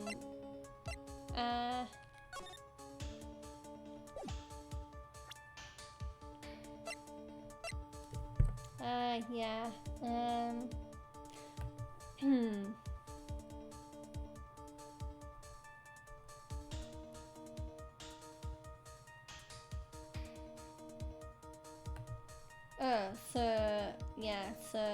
yeah. I think it is true that Phoenix Wright did push him. Your Honor, please think back to Mr. Wright's testimony. The defendant's testimony. He said that after he pushed the victim, he heard a loud, sharp noise. Now, this happened at around 3 p.m., correct? Yes, that sounds right. Wait, are you saying that the lab equipment lost power at 2:55, which fits right in Mr. Wright's timeline? In other words, it was Mr. Wright's shove that caused the power outage. Yes, the prosecution also came to that same conclusion, and it was that very shove that caused Mr. Swallow to be electrocuted. I'm afraid I can't agree with you there, Mr. Payne. Well, what's that supposed to mean? Take a good look at where the victim landed after being shoved. See the umbrella? It's by the electrical pole. That's right, the victim banged into that pole as a result of being pushed. It was that impact that caused the cable to break. Well, that makes sense. And then the victim was electrocuted. I'm sorry, Your Honor, but no, it doesn't make sense at all. If the victim was shoved into the far pole, then he couldn't have been electrocuted by the severed cable in the foreground here. In other words, someone other than my client must have electrocuted the victim. Order in the court. The lamentations of my enemy, how I've longed to hear them. It's true, the defense is absolutely correct. There doesn't seem to be any way the defendant could have... Mr. Judge, sir, can I say something? The Madame Attorney's explanation. She said some things that are a little different than I remember them. What the? Dahlia, what are you up to? Please, just once more. May I please testify one last time? Please, Mr. Judge? Of course it's alright. Just go right ahead and give your new testimony. This is it. She's finally starting to show her true colors. Okay, what I witnessed part 2. The truth is, Feeny pushed him twice. The first time was into the electrical pole. That's when the cable broke. Then Dougie tried his best to run away from him, but Feeny caught up and crashed into him from behind. The cable snapping and Dougie being electrocuted, it all occurred in less than a minute. So after being shoved, the victim got up and tried to run away, and that is when the defendant pushed him for the second time. I'm so sorry, Feeny, but I just have to tell the truth. Am I doing the right thing? Am I, Mr. Judge? Of course you are, my dear. As painful as it may seem, you are. Now then, Miss Faye, you may proceed with your cross-examination.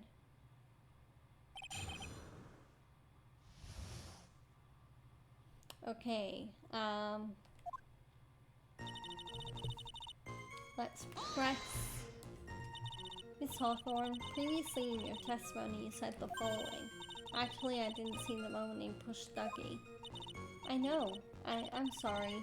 I wanted to protect Feeny, so that's why you basically lied to the court. I was a bad girl, I know. Mr. Judge? Yes? Would you please forgive little old me? Of course he won't. What you did is called perjury. Oh, come now. It was just a little old white lie. We'll forget it this time, but please be more careful from now on, alright? Oh, thank you so much, Mr. Judge. Not at all. Ho ho ho. The judge had better be more careful himself. A dark alley is friendlier than that girl. Oh, nice! I actually got a trophy for that. Beware, Your Honor. Press the statement we just pressed. Okay, press. You're saying you actually saw the victim get pushed into the electrical pole? I know he doesn't look it, but Feeny can be a bit of an imp when he wants to be. Oh, really? But I never imagined that he would cause an electrical cable to break. Feeny really is scary when he gets mad. Yes, he sounds like a very dangerous individual indeed. Then Dougie tried his best to run away from him. Press. So let me get this straight. You were happily listening to music on your headphones while you watched the scene unfold. Wow. Miss Faye, I'll have to ask you to stop battering the witness. I wasn't happy. I was so scared that I couldn't even move. All I could do was stand there and cheer them on. Cheer them on? What do you mean by that? Well, I wish the best for them both and that they would each give the fight their all. That's very sweet of you to be so supportive. And what happened after that? Press. That doesn't sound quite right. There were handprints found on the chest of the victim's leather jacket. Mr. Payne, were there also prints found on the back of the leather jacket? Well, no, there weren't. Madame Faye, may I suggest that you listen a little more carefully? Huh? I said that he crashed into him from behind, right? My Feeny wouldn't leave any prints behind in that case, would he? Oh.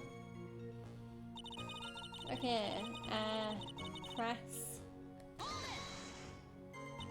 Did you actually witness the moment the victim was electrocuted? I'm sorry, I didn't actually see it. I turned my eyes away. That's understandable. Yes, indeed, it would have been a horrific sight for anyone to behold. If I don't figure out the contradiction here, it's all over. She didn't have much time to come up with her lie, so this is my best chance. There must be a hole in her testimony somewhere. Think, Mia.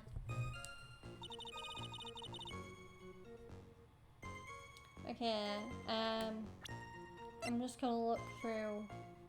So, date and time of death, the crime took place behind IBU. The victim's watch stopped at the time of death. Pardon me.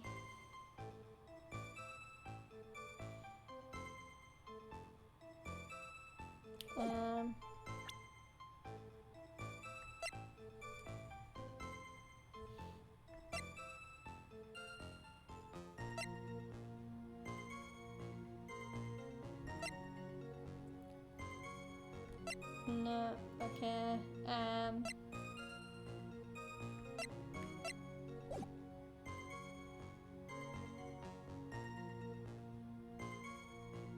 maybe, yeah, I think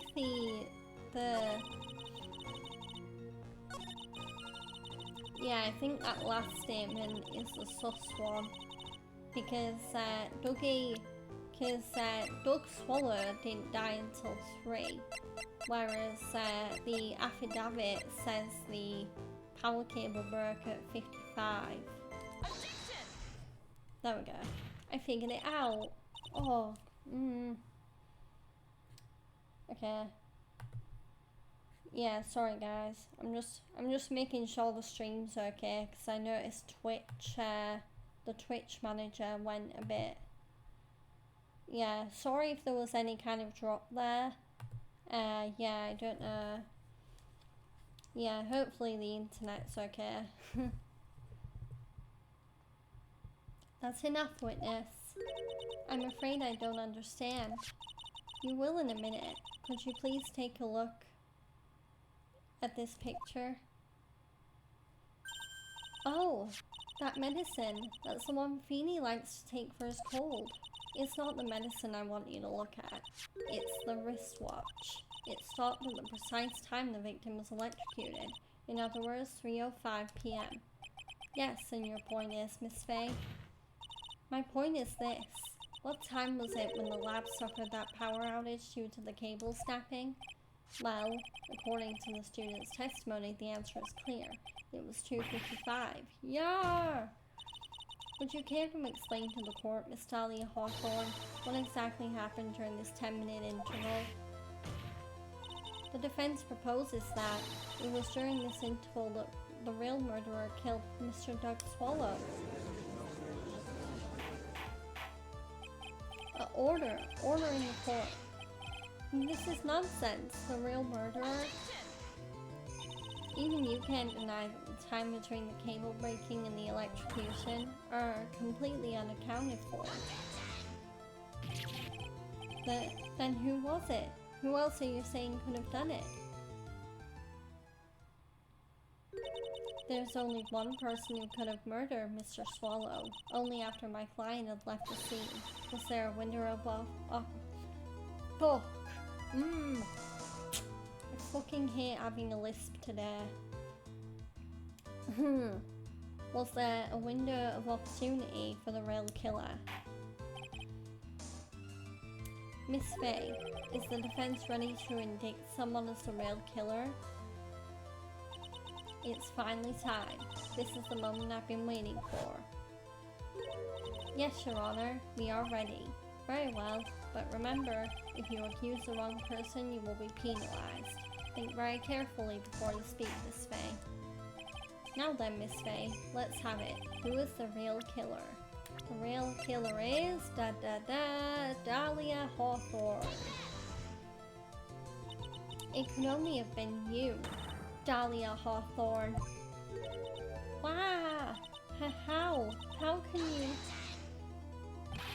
The defense is grasping at straws. 10 minutes passed between the time the cable broke and the time of the electrocution. What exactly were you doing that whole time, Miss Hawthorne? Were you really listening to some music while cheering them both on as they fought? I find it hard to believe that you didn't lift a finger to stop the men dearest to you. Order, Miss Faye. Why? That is to say, Miss Hawthorne, I believe you did witness the two men fighting on that day. However, after Mr. Wright pushed the victim and subsequently left the scene, it was you who pushed Mr. Swallow to his death by your very own hands. Ah! How can you say something so mean, Madame Faye? I didn't do anything. Miss Faye, this is a very serious charge you are. Phoenix! Your Honor, but please, I have something I want to say. Achoo! You! What is it? Please strike everything the defense said just now from the record. What the? Are you daft? You're totally wrong, Miss Faye. Dolly, she couldn't do something like that. Mr. Wright, get back in your seat. Bailiff, grab that man. Ah! Achoo, achoo. Leave my Dolly alone. Achoo. That boy. He's gotten himself in way over his head. Oh, Mr. Grossberg, you're back. It seems I've arrived just in the nick of time. I found the police report on that incident in your newspaper clipping. Okay, a police report about the incident 8 months ago added to the court record. Thank you so much. This is exactly what I was hoping for. You better take a good look at it. It, details how you came to lose your boyfriend. Now then, the defense has made a very serious accusation.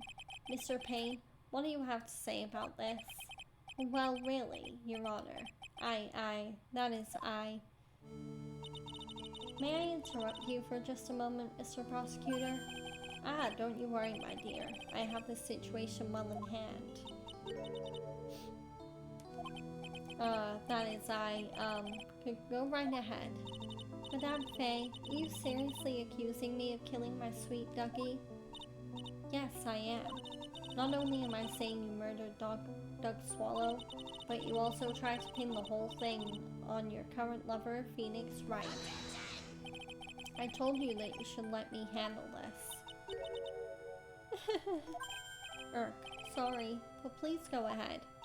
How can you say that? I'm absolutely devoted to my dear Feeny. The notion that I would try to frame him is ludicrous. This is all just too much for poor little me to bear. I believe the girl is trying to ask what on earth her motive would be. The answer to that lies somewhere in this police report. It must. 8 months ago, an incident occurred in the basement cafeteria of this building. So yeah, let's, the following dialogue might explain it, but let's look at the police report anyway.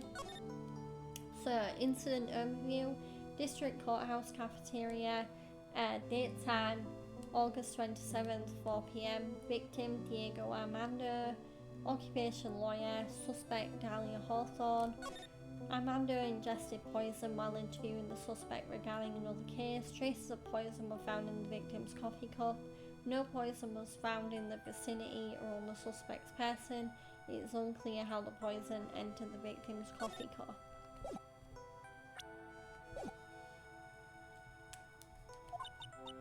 And then, that same day, the two of them accidentally meet. Your Honor, the defense requests further testimony from Miss Dahlia Hawthorne. Further testimony? What about? About the events of the day when she first met the defendant, Mr. Phoenix Wright. What could that possibly have to do with the case? The witness claims that she has no reason to frame the defendant, am I correct?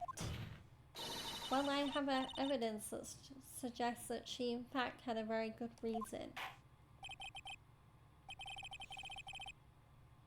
Very well then, the court grants the defense's request. Young lady, would you mind staying on for just a bit longer? Of course not, Mr. Judge. Get ready for the battle of your life, Dahlia Hawthorne. But yeah, it's clear Mia doesn't like Dahlia very much. Anyway, okay, testimony, how I met my Feeny. I first met my darling Feeny 8 months ago. It's like we were destined to meet in this very courthouse's basement reading room. The moment our eyes met, my heart skipped a beat. We've been going out ever since that fateful day. We're so lovey-wovey, we literally make people sick. It's just jealousy, I think.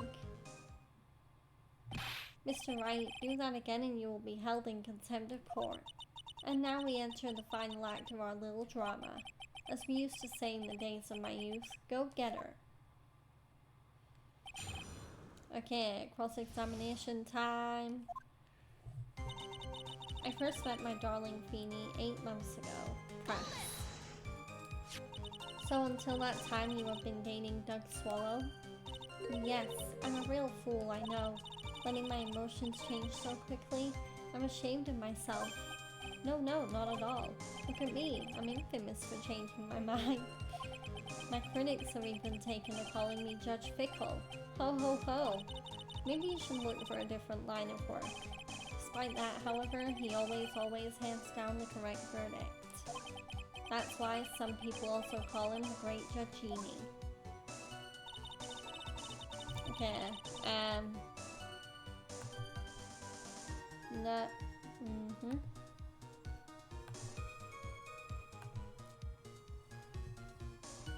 Yeah, by the way, if I say no, it's just me thinking aloud.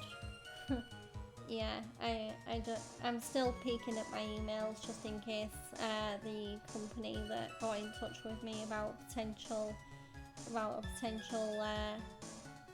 informal interview get back to me. But anyway, press the courthouse reading room. That's a strange place to meet the love of your life. That's not true, Madame Faye. After all, Feeny was not only an art student, but he was also planning on becoming a lawyer. I'm not talking about him. I'm talking about you, Miss Hawthorne. What was a literature student like you doing in a courthouse reading room? This line of questioning is a waste of time. It has nothing to do with our murder case. Miss Faye, I'm warning you. This has nothing to do with Mr. Swallow's case. I have to remember the judge is on Dahlia's side. I better tread carefully. Okay,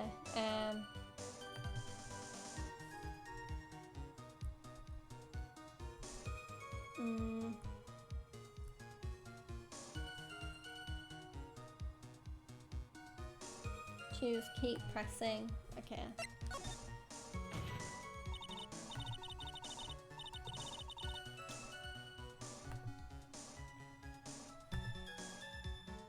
Your Honor, if you'll allow me some latitude, I think I can establish relevance. Please ask her to continue on with her testimony. Very well. Young lady, I've got a simple question for you. What were you doing downstairs in the courthouse reading room? If you pleases, Your Honor, the answer is simply this. I had come to this courthouse to do some research for a paper I was writing. Okay, I'm pretty sure this is where we bang out the police report.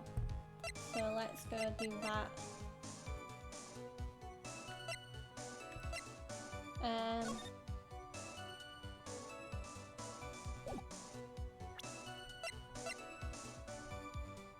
But yeah, let's present. There we go. Miss Hawthorne, you weren't here because of your research paper, were you? Didn't you actually come here for a much more important reason? Well, what is the meaning of that cocky smile on your face, Miss Faye? 8 months ago, right here in this very courthouse, there was another tragedy. Another tragedy? Do you mean the incident in which an attorney was poisoned? The name of the suspect in that incident is listed here in the report, and that name is Dahlia Hawthorne. What? Dahlia Hawthorne? Yes, the sweetie pie of everyone's eye, Miss Dahlia Hawthorne. She was the prime suspect in a criminal case just 8 months ago. Order, order, order. This is unbelievable. It's true then. The loveliest rose can hide the coolest thorns. Miss Faye, that's not fair. You can't slander my witness with an unrelated case. I, Winston Payne, will not allow it. Mr. Prosecutor, I believe I was speaking. Pardon me, go right ahead. It's true that about 8 months ago, the police expressed some interest in me. Expressed some interest, huh? Mr. Judge, sir, I know I'm under oath, so I'll tell you the absolute truth. I did not commit the crime that occurred during that incident 8 months ago. I see.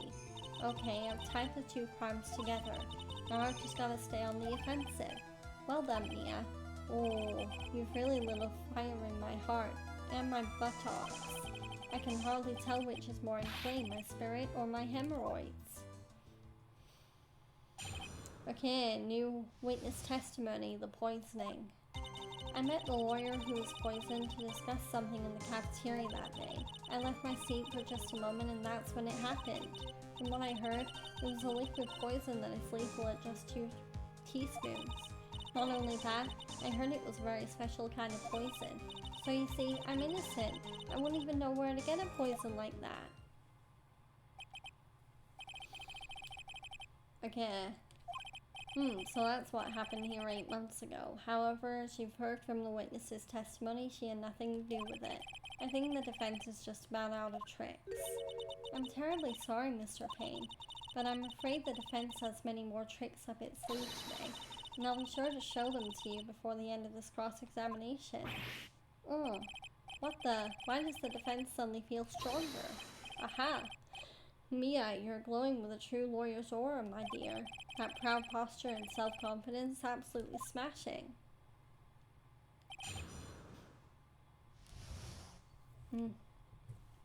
Motherfucker.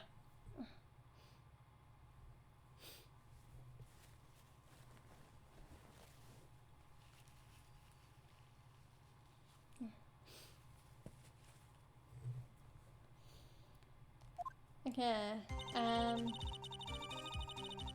press. What were you talking about with the defense attorney?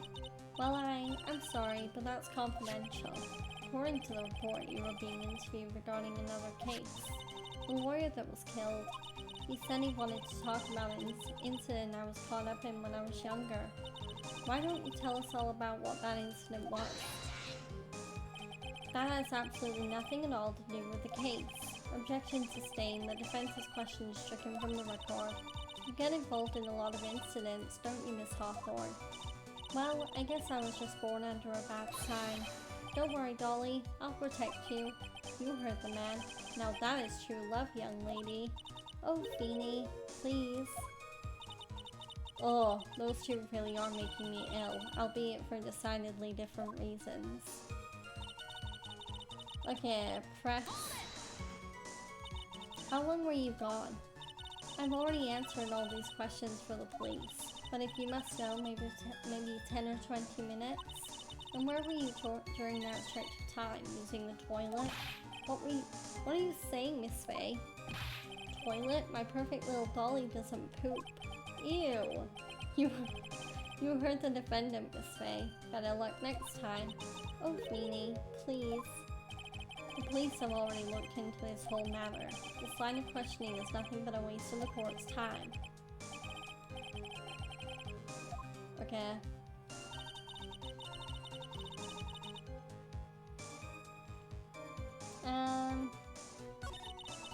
I think I know what the contradictory statement is. I think it's this, and I think I present the necklace. Yeah. Yeah, I think I might.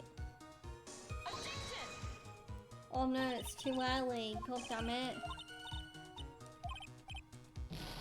Oh, god damn it.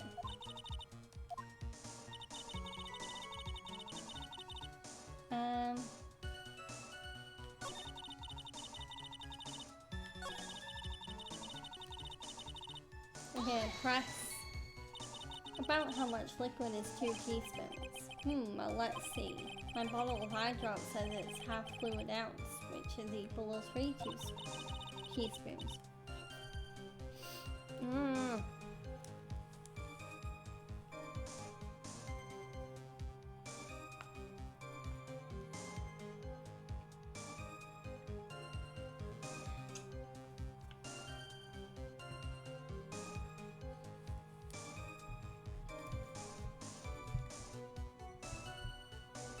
So it's about 2/3 of that amount, huh?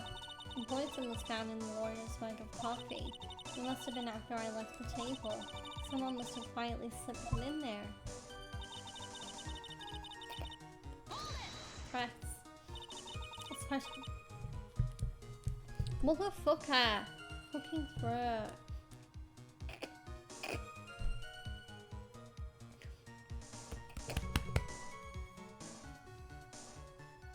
Oh, sorry about that, guys.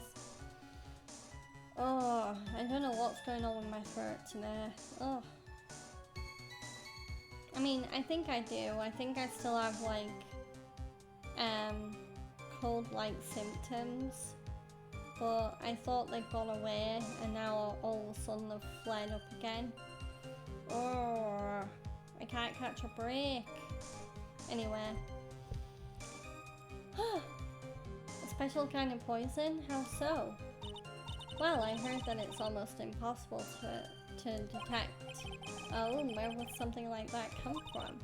I'm sorry, all I know is what I overheard the policeman saying. They said something about using advanced chemical processes to purify it. Chemical processes?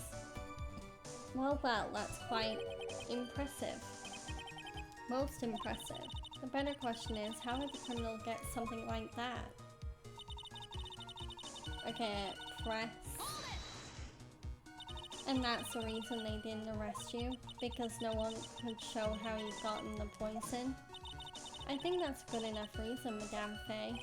She's right, and I think we've all had enough of Miss Faye's questions. So in essence, the main reason Miss Hawthorne was never arrested for this crime was because no one could show how she could have obtained the poison. Then all we have to do is find a way to establish how she could have gotten some, right? Great, now just how did a lit student get a hold of poison of all things? Okay.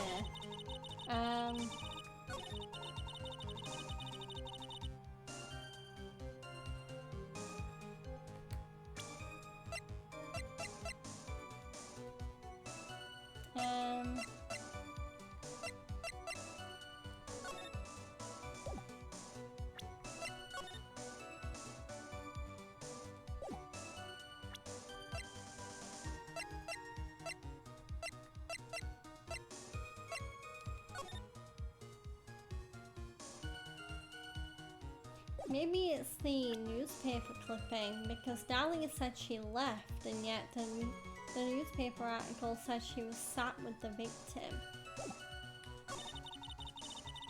Yeah, maybe that's it. No? Oh my god.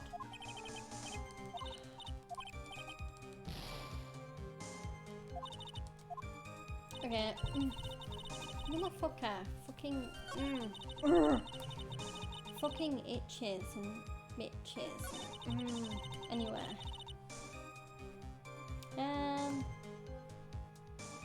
Where is... There we go.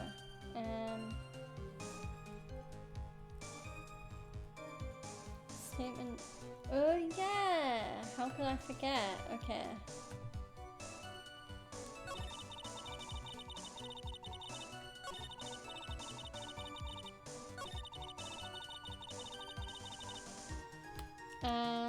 Okay. Dog swallow. There we go. Yeah, I have the right statement, I just was presenting the wrong kind of evidence. You wouldn't know how to get that kind of poison. I don't believe you. What? In fact, you had easy access to that kind of poison, didn't you? At your boyfriend's lab. The boyfriend? You mean the victim, Doug Swallow? That's right. Up until 8 months ago, Miss Hawthorne was dating Mr. Swallow. And if you'll recall, Mr. Swallow was a pharmacology student at Ivy University. For pharmacology, his laboratory contained highly advanced chemistry equipment. In fact, without such equipment, the culprit could never have obtained such a rare and special poison. Well, Miss Hawthorne, it seems you had access to such poison after all. And then it was a matter of slipping it into the victim's coffee when he wasn't looking. The only person who could have done that was the one sitting at his very table, you. Oh, I think she's finally starting to crack. Order. Could it be? But that's nothing but a baseless idea. May I say something, Madame Faye? What is it, Miss Hawthorne? The amount of poison in the coffee was 2 teaspoons, correct? In order to carry that much liquid, you need some kind of container. Well, yes, that's true. I was searched immediately after the incident took place. Quite true, in fact, the entire courthouse was turned upside down. But they didn't find a suspicious container anywhere, did they? She's right. They even mentioned that in the report. Well, you could have easily gotten rid of something that small. Excuse me, madame, but this is a court of law. If you're saying I threw the poison container away, I think you need to show some kind of proof. Proof? She got me good with that. Provide some evidence or I'll have to disallow this line of questioning, Miss Faye. Unless we can come up with some evidence, we're going to lose this lead. The police conducted a full body search of Dahlia and of the entire courthouse. And yet the container holding the poison disappeared right after the crime occurred. You're going to accuse the young lady of committing the murder? Then where is the container the poison was carried in? What happened to it? It was given to Phoenix Wright. You were forced to get rid of the container in a hurry, weren't you? And that's why you passed it on to someone that had nothing to do with the case. Someone that you knew wouldn't be searched. Who is this person? Mr. Phoenix Wright, of course. So the defendant was this witness's accomplice? Of course not. She gave the poison to him, disguised as a present. Well, what? But that's a charming little necklace. Is this a little bottle? It's really quite cute. So what about it? What does it mean, Miss Faye? The day that the witness met and fell for Mr. Phoenix Wright was 8 months ago, August 27th, the very same day as the poisoning incident. Under the pretense of love, the witness gave my client a present. All for the purpose of hiding the one piece of evidence that would give her away. What? Are you saying there's a deadly poison in here? No, there's no longer any poison in that bottle. However, I'm certain if the crime lab were to analyze it, they will find a trace amount. No! Wow! Oh, Dahlia is being found out. Order in the court. On behalf of Dolly, I object. Mr. Wright, control yourself. I won't let you bully her like this. Mr. Wright, I thought I told you to stay in your seat. Mr. Wright, why? Why are you going through so much trouble to protect her? Why? Because I'm madly in love with her.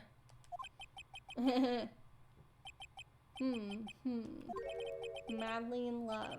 I haven't heard anyone say that in a long time. Mr. Wright, have you ever thought about this? Why exactly would a woman like Dahlia Hawthorne want to date you anyway? Well, I guess she must be madly in love with me too. Mr. Wright, please, open your eyes. At this point in the trial, I think it should be obvious to everyone. The real reason that Dahlia Hawthorne is dating you is because of that necklace. Dahlia Hawthorne was not and is not madly in love with you. The only thing she's after is that bottle necklace you love to wear around your neck. My necklace? Back there in the waiting room, you said it yourself. Yeah, but she's so shy. Every time I see her, she always says the same thing to me. Please give it back now. What a strange girl, asking for a present back like that. For Dahlia Hawthorne, that necklace is irrefutable evidence of her crime. That's why she absolutely had to get it back. You're lying. But you never gave it back to her. And to make things worse for her, you insisted on showing it to everyone you met. That's why she... I don't believe you. No, but that's a lie. Wow. Eek. Mia, are you alright? Ah, the defendant. He's getting away. Bailiff, hurry after him. Mia, are you alright? Yes, I think so. That boy, he went completely insane. Where's Mr. Wright? It looks like the bailiff caught him, so he should be back soon enough. Thank goodness. Oh no! What is it? The bottle necklace. Miss Hawthorne's present. It's gone. What? That's terrible. Mr. Wright must have grabbed it when he slammed into me. Foolish boy. That's the only thing that could have saved him. What in blazes are we supposed to do now? Yep, this is a wild trial to kick off this insane game. Mr. Wright, this sort of behavior is unprecedented in the history of the court. I'm sorry. I'm afraid that your apology is not enough. Mr. Wright, what did you do with the bottle necklace? Forgive me. I'm sorry. It's okay, just give back the necklace. I ate it. You what? You ate it? It was too big to swallow, so I had to chew it into little bits first, but yeah. Ugh. Ah! What the? What? What is he doing now? Your Honor, you've got to stop the trial. Mr. Wright, Mr. Wright, are you feeling okay? Does your stomach hurt? That bottle you swallowed may have had some poison left in it. Hehehe. Hehehe. It seems the defendant has proven the prosecution's case for us. Clearly that bottle did not contain a deadly poison. How can you be so sure? Hehehe. I think that's obvious. As you can see, the defendant is still very much alive. As for the poison, more like a fledgling defense attorney's overactive imagination. So it would seem. No, there must be some mistake. The bottle must not have had any poison left in it. Either that or the poison must have lost its potency. There. It's all right, rookie. Trusting your client is the most noble thing a defense attorney can do, and it's heartwarming to see that you place this much faith in Mr. Wright. But that's how it is for us on the prosecution side too. For example, I would trust the witness, Miss Hawthorne, with my very life, which is why I can state that your assessment of her is completely wrong. That's enough. Unfortunately, Miss Fay, I cannot accept your explanation of the events. But why? This may be impossible for a beginner like you to understand, but in a court of law, evidence is everything. Even after I prove so much, is she going to get away with everything? Well, now that the suspicion surrounding Miss Hawthorne has been cleared up, I would like to proceed with the trial. Mr. Wright! I'm sorry, Miss Fay. It totally slipped my mind. I'm really, really sorry. I know you believed in me, and I feel like I really let you down. Mr. Wright, what are you trying to say? There's something I forgot to tell you. What is it? That day, the day I met Duck Swallow?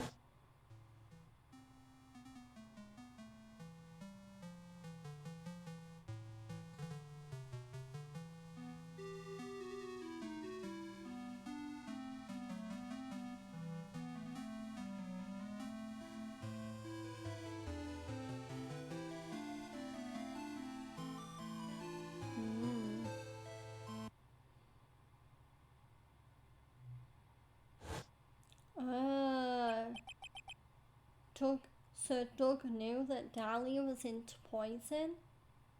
Poison? The same thing happened 8 months ago. A drug sample was stolen. She came to the lab that time too. It could only have been her. That girl is a thief. Stop it. Don't talk about her like that.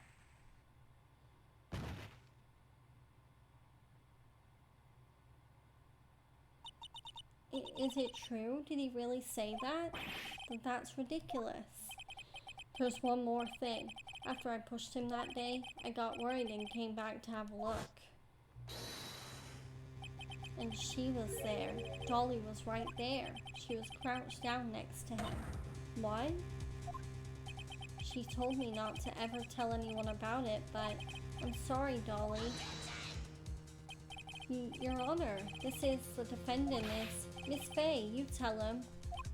The Dolly didn't do it. She's innocent. So Dahlia stole poison 8 months ago too, huh? If you put that together with Mr. Wright's testimony, then there's only one possible conclusion. The defense believes that Miss Dahlia Hawthorne stole some poison on the night before she killed Doug Swallow. The night before? Naturally, her motive for stealing it was to kill someone. Miss Fay, if you're so certain of your theory, then let me ask you this. Mia, this is your last chance. Think carefully now. There's something that she desperately wanted to get back. Therefore, Exactly who was Miss Dahlia Hawthorne planning to kill? She was planning to kill Phoenix Wright. There was one person that was standing squarely in Miss Dahlia Hawthorne's way, and that person was Mr. Phoenix Wright. Me? But that's preposterous. After all, it was Doug Swallow that was murdered. Well, it's true that that's how things worked out. But let's remember that Mr. Swallow died of electrocution, not poison. The person that Miss Hawthorne was planning to poison was in fact you, Phoenix Wright. There's no one else that it could be. If you're wondering why I picked Phoenix Wright, it's pretty obvious, but the reason Dahlia wanted to kill Phoenix is because he had the bottle of poison. But how can that be? I thought Mr. Wright and Miss Hawthorne were in love. Poor Mr. Wright, this must be killing him. Hang in there. I'll bring her to justice, I swear it. As I said before, the only thing Miss Hawthorne truly cared about was the one piece of evidence linking her to that incident 8 months ago. That's right, the bottle necklace, that's all she cared about. But even so, why? Why would she go so far as to murder him? 8 months ago, just after the fall of that attorney in the basement cafeteria, Dahlia Hawthorne can think of only one thing: how to get rid of the bottle necklace as quickly as possible. No, it can't be. It was a pretty good move she made too. The evidence was missing for a long time, but there was just one big problem. Although she got him to hide the evidence, Mr. Wright refused to return it to her. To him, the tiny little bottle was a cherished treasure. He even showed it to everyone he met.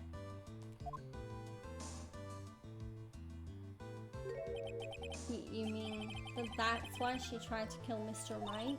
Correct, Your Honor. It was to retrieve that piece of evidence. That can't be true! Feeny, what a joke you are. Oh, is this the true Dahlia Hawthorne? Honestly, how can any woman ever count on you for anything? I even told you time and time again to keep your trap shut about me and that necklace.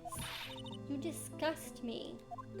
Miss Hawthorne, it appears that we're nearing the end of this trial.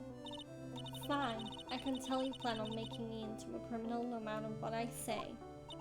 You are a criminal, Miss Hawthorne. We'll see about that. But first, where's your evidence? It seems your sniveling little crybaby of a client is eating the bottle as a snack. Well, hey, old man, are you senile or something? Why don't you say something instead of sitting there with that dumb look on your face? From Miss Hawthorne, what's happened to you? Are you really that shocked?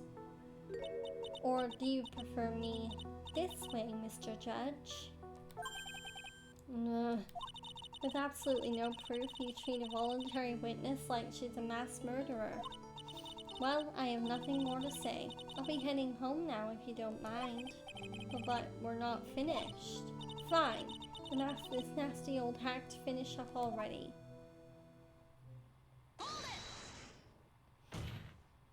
I can't let her get away this time.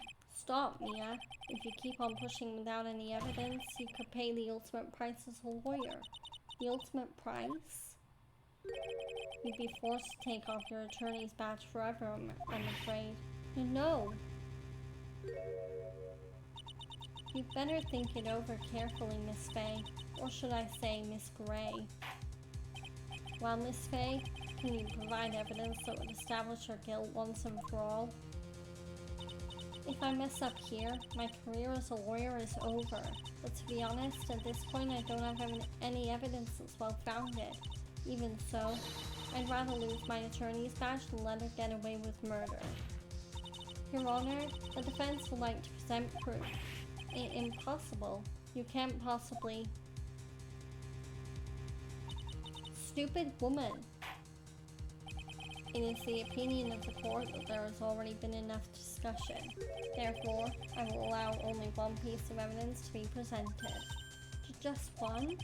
If you are unable to establish her guilt, then I'm afraid that a very harsh verdict will immediately be handed down on Mr. Wright. I understand, Your Honor. I can just imagine the headlines for tomorrow's newspaper. Up-and-coming lawyer plummets to earth before she gets a chance to soar.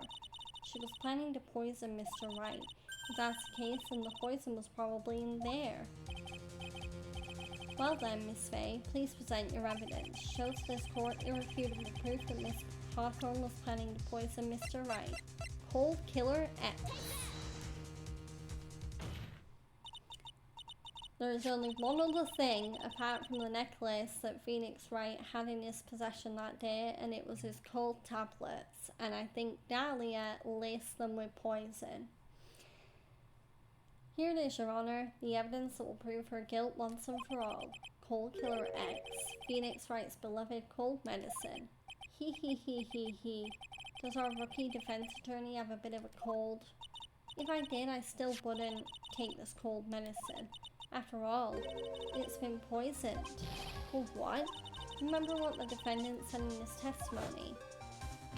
But I lost my bottle of it around lunchtime on the day of the accident. I always eat with Dolly, just the two of us. She was the one who took his bottle of Cold Killer X. Then she poisoned it, knowing that Mr. Wright was going to take some.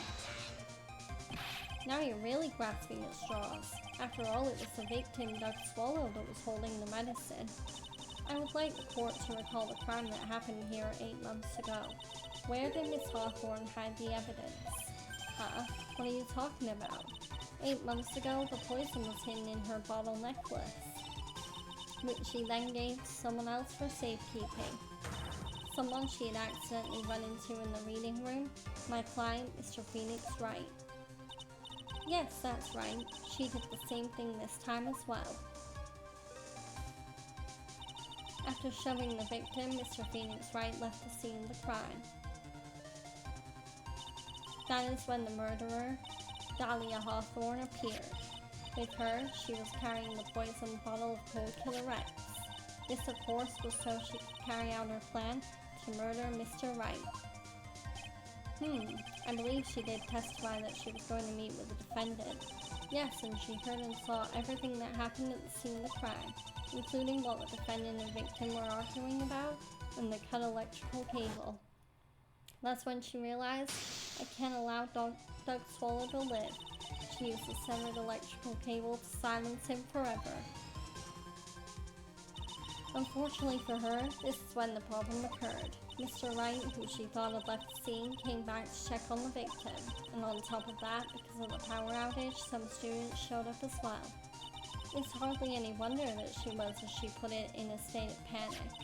Recall that she was carrying that bottle of poison cold medicine. She must have thought, what if they searched me like they did 8 months ago? 8 months ago? Yes, she disposed of the evidence exactly the same way she did back then. She had someone else hold it, in this case, Doug Swallow. Oh, snap.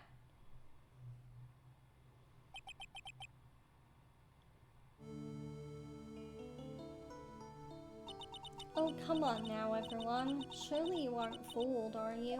This stupid woman, she's nothing but a filthy, stinking liar. Right, Mr. Prosecutor? Huh?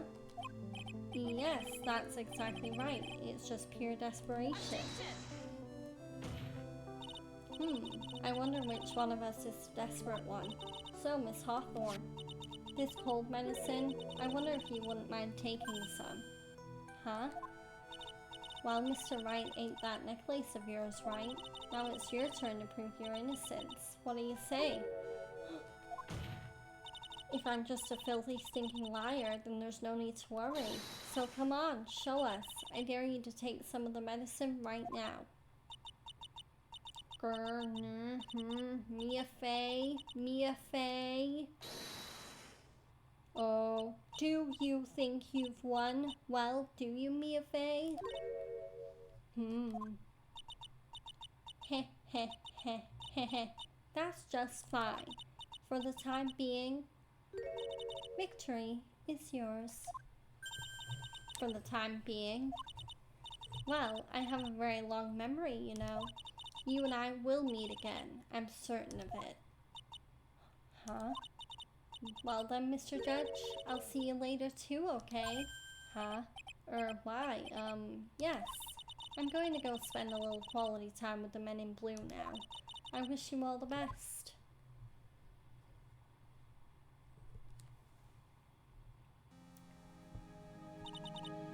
Phew. It's finally all over. I refuse to accept this. The defense hasn't shown a scrap of evidence to support their outrageous claim. But even so, your witness seems to have accepted it. I don't care. I'm Winston Payne, and I don't believe one word that this rookie lawyer has said. Well then, Mr. Payne, let me ask you this. Yes? Would you care to try this cold medicine? What? Just a little earlier, I could have sworn you said. There. It's all right, rookie. For example, I would trust the witness, Miss Hawthorne, with my very life. So, if she's so trustworthy, then I'm sure there couldn't possibly be any poison in here, right? You see, yes. And here comes the backpedal. Come on now, rookie killer. Show this rookie how it's done. How much trust do you really have for this woman? Are you willing to bet your life? Yeah!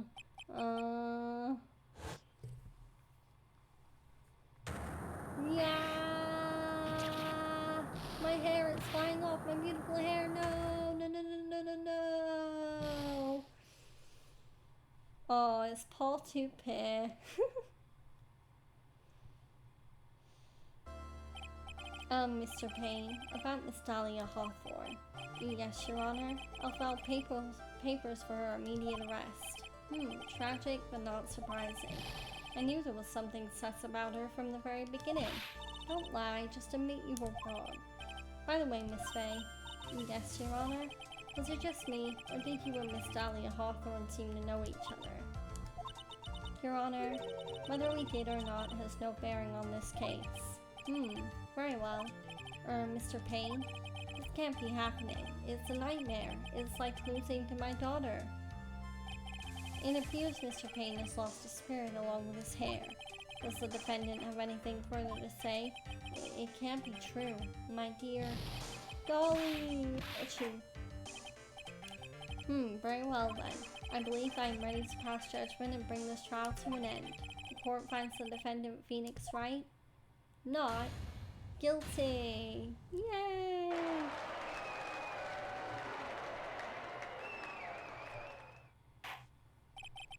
The court is adjourned.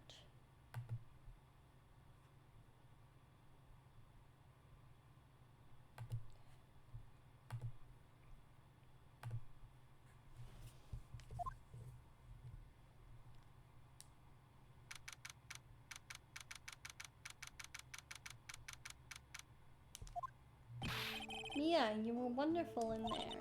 Thank you for everything, Mr. Grossberg. During the verdict, I thought my hemorrhoids were going to explode like Mount Vesuvius. Mr. Grossberg, or Grossberg, do you, really think you could stop talking about them? That's rather rude. Anyway, this case really made me think. What does it really mean to have a relationship and mutual trust with the client? Perhaps it is we veteran lawyers who have lost sight of this. Oh, Mr. Wright, congratulations. Thanks. You know, I was thinking. Go on. The dolly that I saw out there on the witness stand, I don't think that was really her. What? Yeah, the dolly I know can never have said those kinds of terrible things. Maybe she was like, I don't know, a fake or something. Boy, this poor kid still hasn't got a clue. You need to forget about her, Mr. Wright, for your own sake. Yeah, you're right. That's probably for the best. Also, you need to relax a bit more. Try to grow up a little. But out of all my friends, everyone says I'm the most grown up. Eek, what kind of company does this guy keep? Right now, I'm studying to become a lawyer myself. That's what you keep saying. But I thought you were in the art department. Well, yeah, I am. But there's a friend that I desperately want to help. And if I hurry, then I should still be able to save him in time. I see. Say, Miss Faye, a lawyer is someone who can help people when they're in trouble, right? Mr. Wright, I'm still new at this myself, but I think that's exactly what a lawyer is. Okay, I'm going to do it. I'll study my butt off. I'll become a lawyer for sure. I hope we see each other again someday, maybe even in court.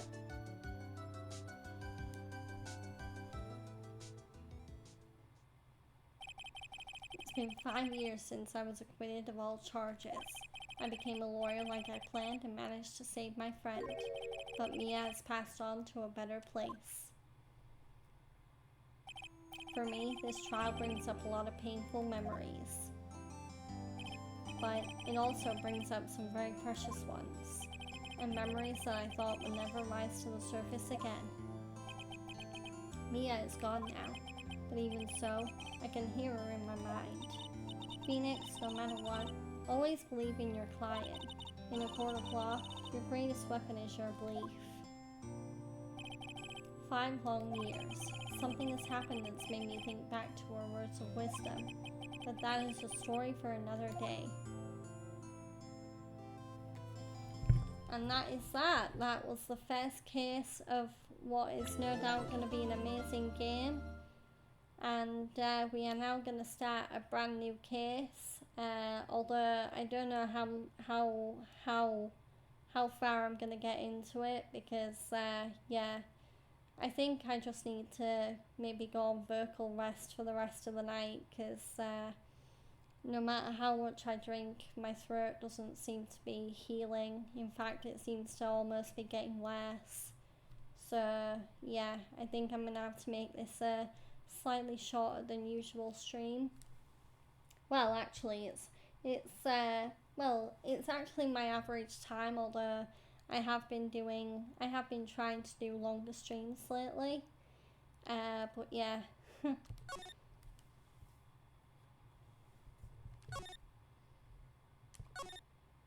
But yeah, so let's save Trials and Tribulations and let's start episode 2, Stolen Turnabout.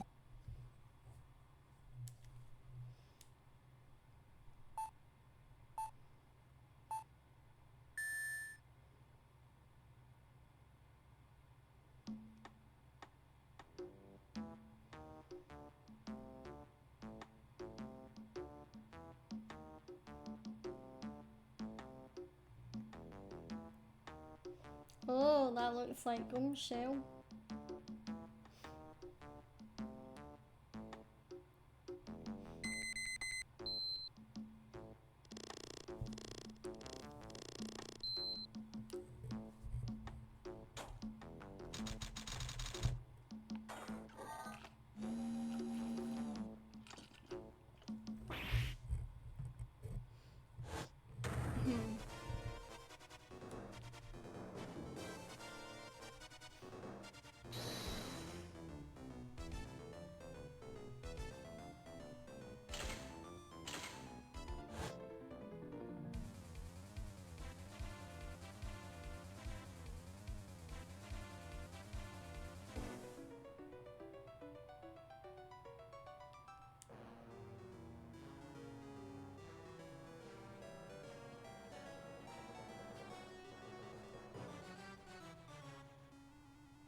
Okay, writing cool offices. Hey Nick, get a load of this. Hey, are you listening to me? You can clean the toilet later. This is important. Ugh, what are you freaking out about now? Hehe. Today will be the last time you talk to me that way. Huh? We're about to hit the big time. Big time? And what I mean by we, you don't mean you and me are. Ha! Don't be silly. I'm talking about me and Pearly, of course. Hello, it's a pleasure to see you again, Mr. Nick. Pearls, you haven't changed a bit. Wait, what are you doing here anyway? Hee, haven't you heard, Mr. Nick? Here, take a look at this. What's this? Some kind of poster? Karain Village? Isn't that? That's right, it's our hometown. Pearly and mine, that is. What's this about treasures from the Boonies? Haha, very funny. You can laugh all you want, but you'll be singing another tune tonight. Tonight? What about tonight? The Treasures of Karain exhibit doesn't actually start until next week, but the promoter sent us some special VIP entry passes. That's why I dressed up extra special today. What do you think, Nick? Heh, same Maya, different day. This young lady here is Maya Fey, the younger sister of Mia Fey, my friend and mentor. I first met her 2 years ago. I was working on the case surrounding Mia's death, and ever since then, I've been the one who's been keeping this law office afloat from behind the scenes. Actually, that's just a cover for her true identity. In reality, she's a spirit medium and a bit of a shady character. Hey, who are you calling shady? And this little girl is Pearl Faye, but I usually call her Pearls. She's Maya's cousin and a spirit medium in training herself. I know I'm a bit young, but I want to help in any way I can, Mr. Nick. Karain Village is the home of the mysterious Karain channeling technique, and Maya here is the daughter of the Karain School of Channeling's master. I know it sounds ridiculous, but it's no joke. I've seen her power with my own eyes. It's a real thing, alright. Earth to Nick, how long are you going to make 2 gorgeous women like us wait? Yeah, Mr. Nick, I can't wait any longer. I want to see the exhibit. Oh, looks like I don't get a choice here. Might as well head on out. Okay, treasure exhibit poster added to the court record. Lordly Taylor. Lordly Taylor, the city's fanciest and most expensive department store. Treasure exhibit, huh? I have to admit I'm pretty impressed. Wow, this is awesome. Yeah, you can make even the cheapest junk look great. It all depends on how you display it. Oh, they even have the dusty old hanging scroll that was in the Fay Manor storeroom. Oh yeah, I remember scribbling on it when I was a little girl. On a family heirloom. Say, Nick, the person in charge of this exhibition is waiting for us in the basement warehouse. Alright, I guess we should go and say hello. Okay guys, so yeah, unfortunately, I'd love to go for another hour if I could, but given that my tongue is making me continuously really lispy due to the cut I have on my tongue, and given that my voice is giving out on me, despite me having almost drunk a full big bottle of water, yeah, I'm gonna have to call it a day here. So yeah, so let's save, and yeah, really this is kind of a perfect place to stop because it means that I can basically focus, like I'm not gonna wonder what I was doing in the last stream, because I'll remember that I just started this case and then finished the stream. Did I? There we go. There we go. I just saved again just in case. But yeah, let's go to title screen. But yeah, I do hope you enjoyed Trials and Tribulations Part 1. It was really fun to relive one of my favourite cases in the form of the Blast from the Past Phoenix Wright as a teenager case. But yeah, so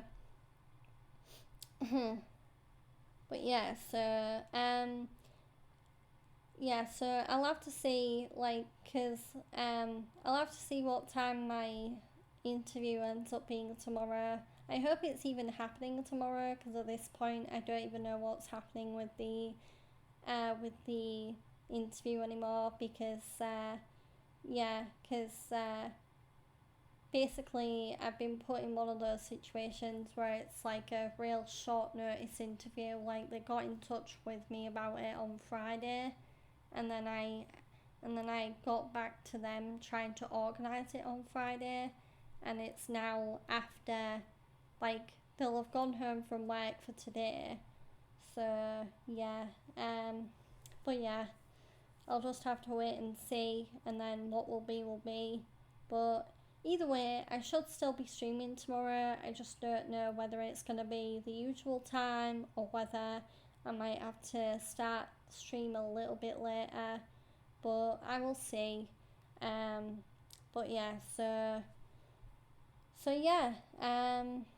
Right. I am going to raid someone now. So let's see who is online. Doobie doobie doo. So Shop's online playing Talented. Suma's online playing Minecraft? Question mark. Although it's just gone live, so the sun is starting. Ooh, Eve Luna's online. Zeus is online. Cultaholic's online. Squirrel with a gun. Okay. Yeah, apparently there's a game called Squirrel with a Gun. I don't even know what it is. Yeah.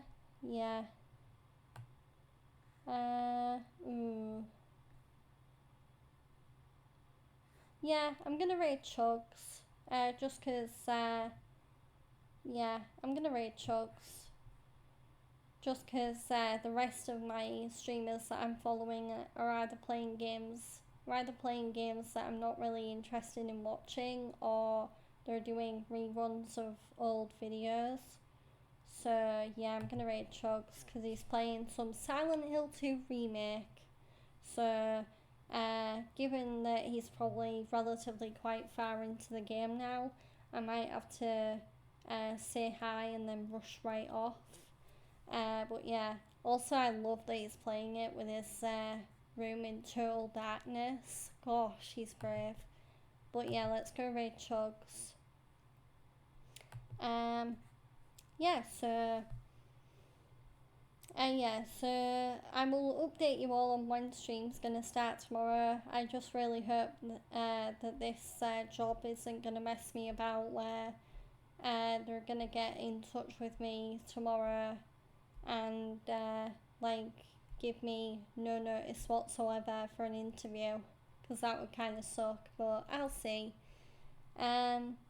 But yeah, so yeah, I think I'm gonna switch to my outro now. But yeah, thanks for watching, guys. See you later.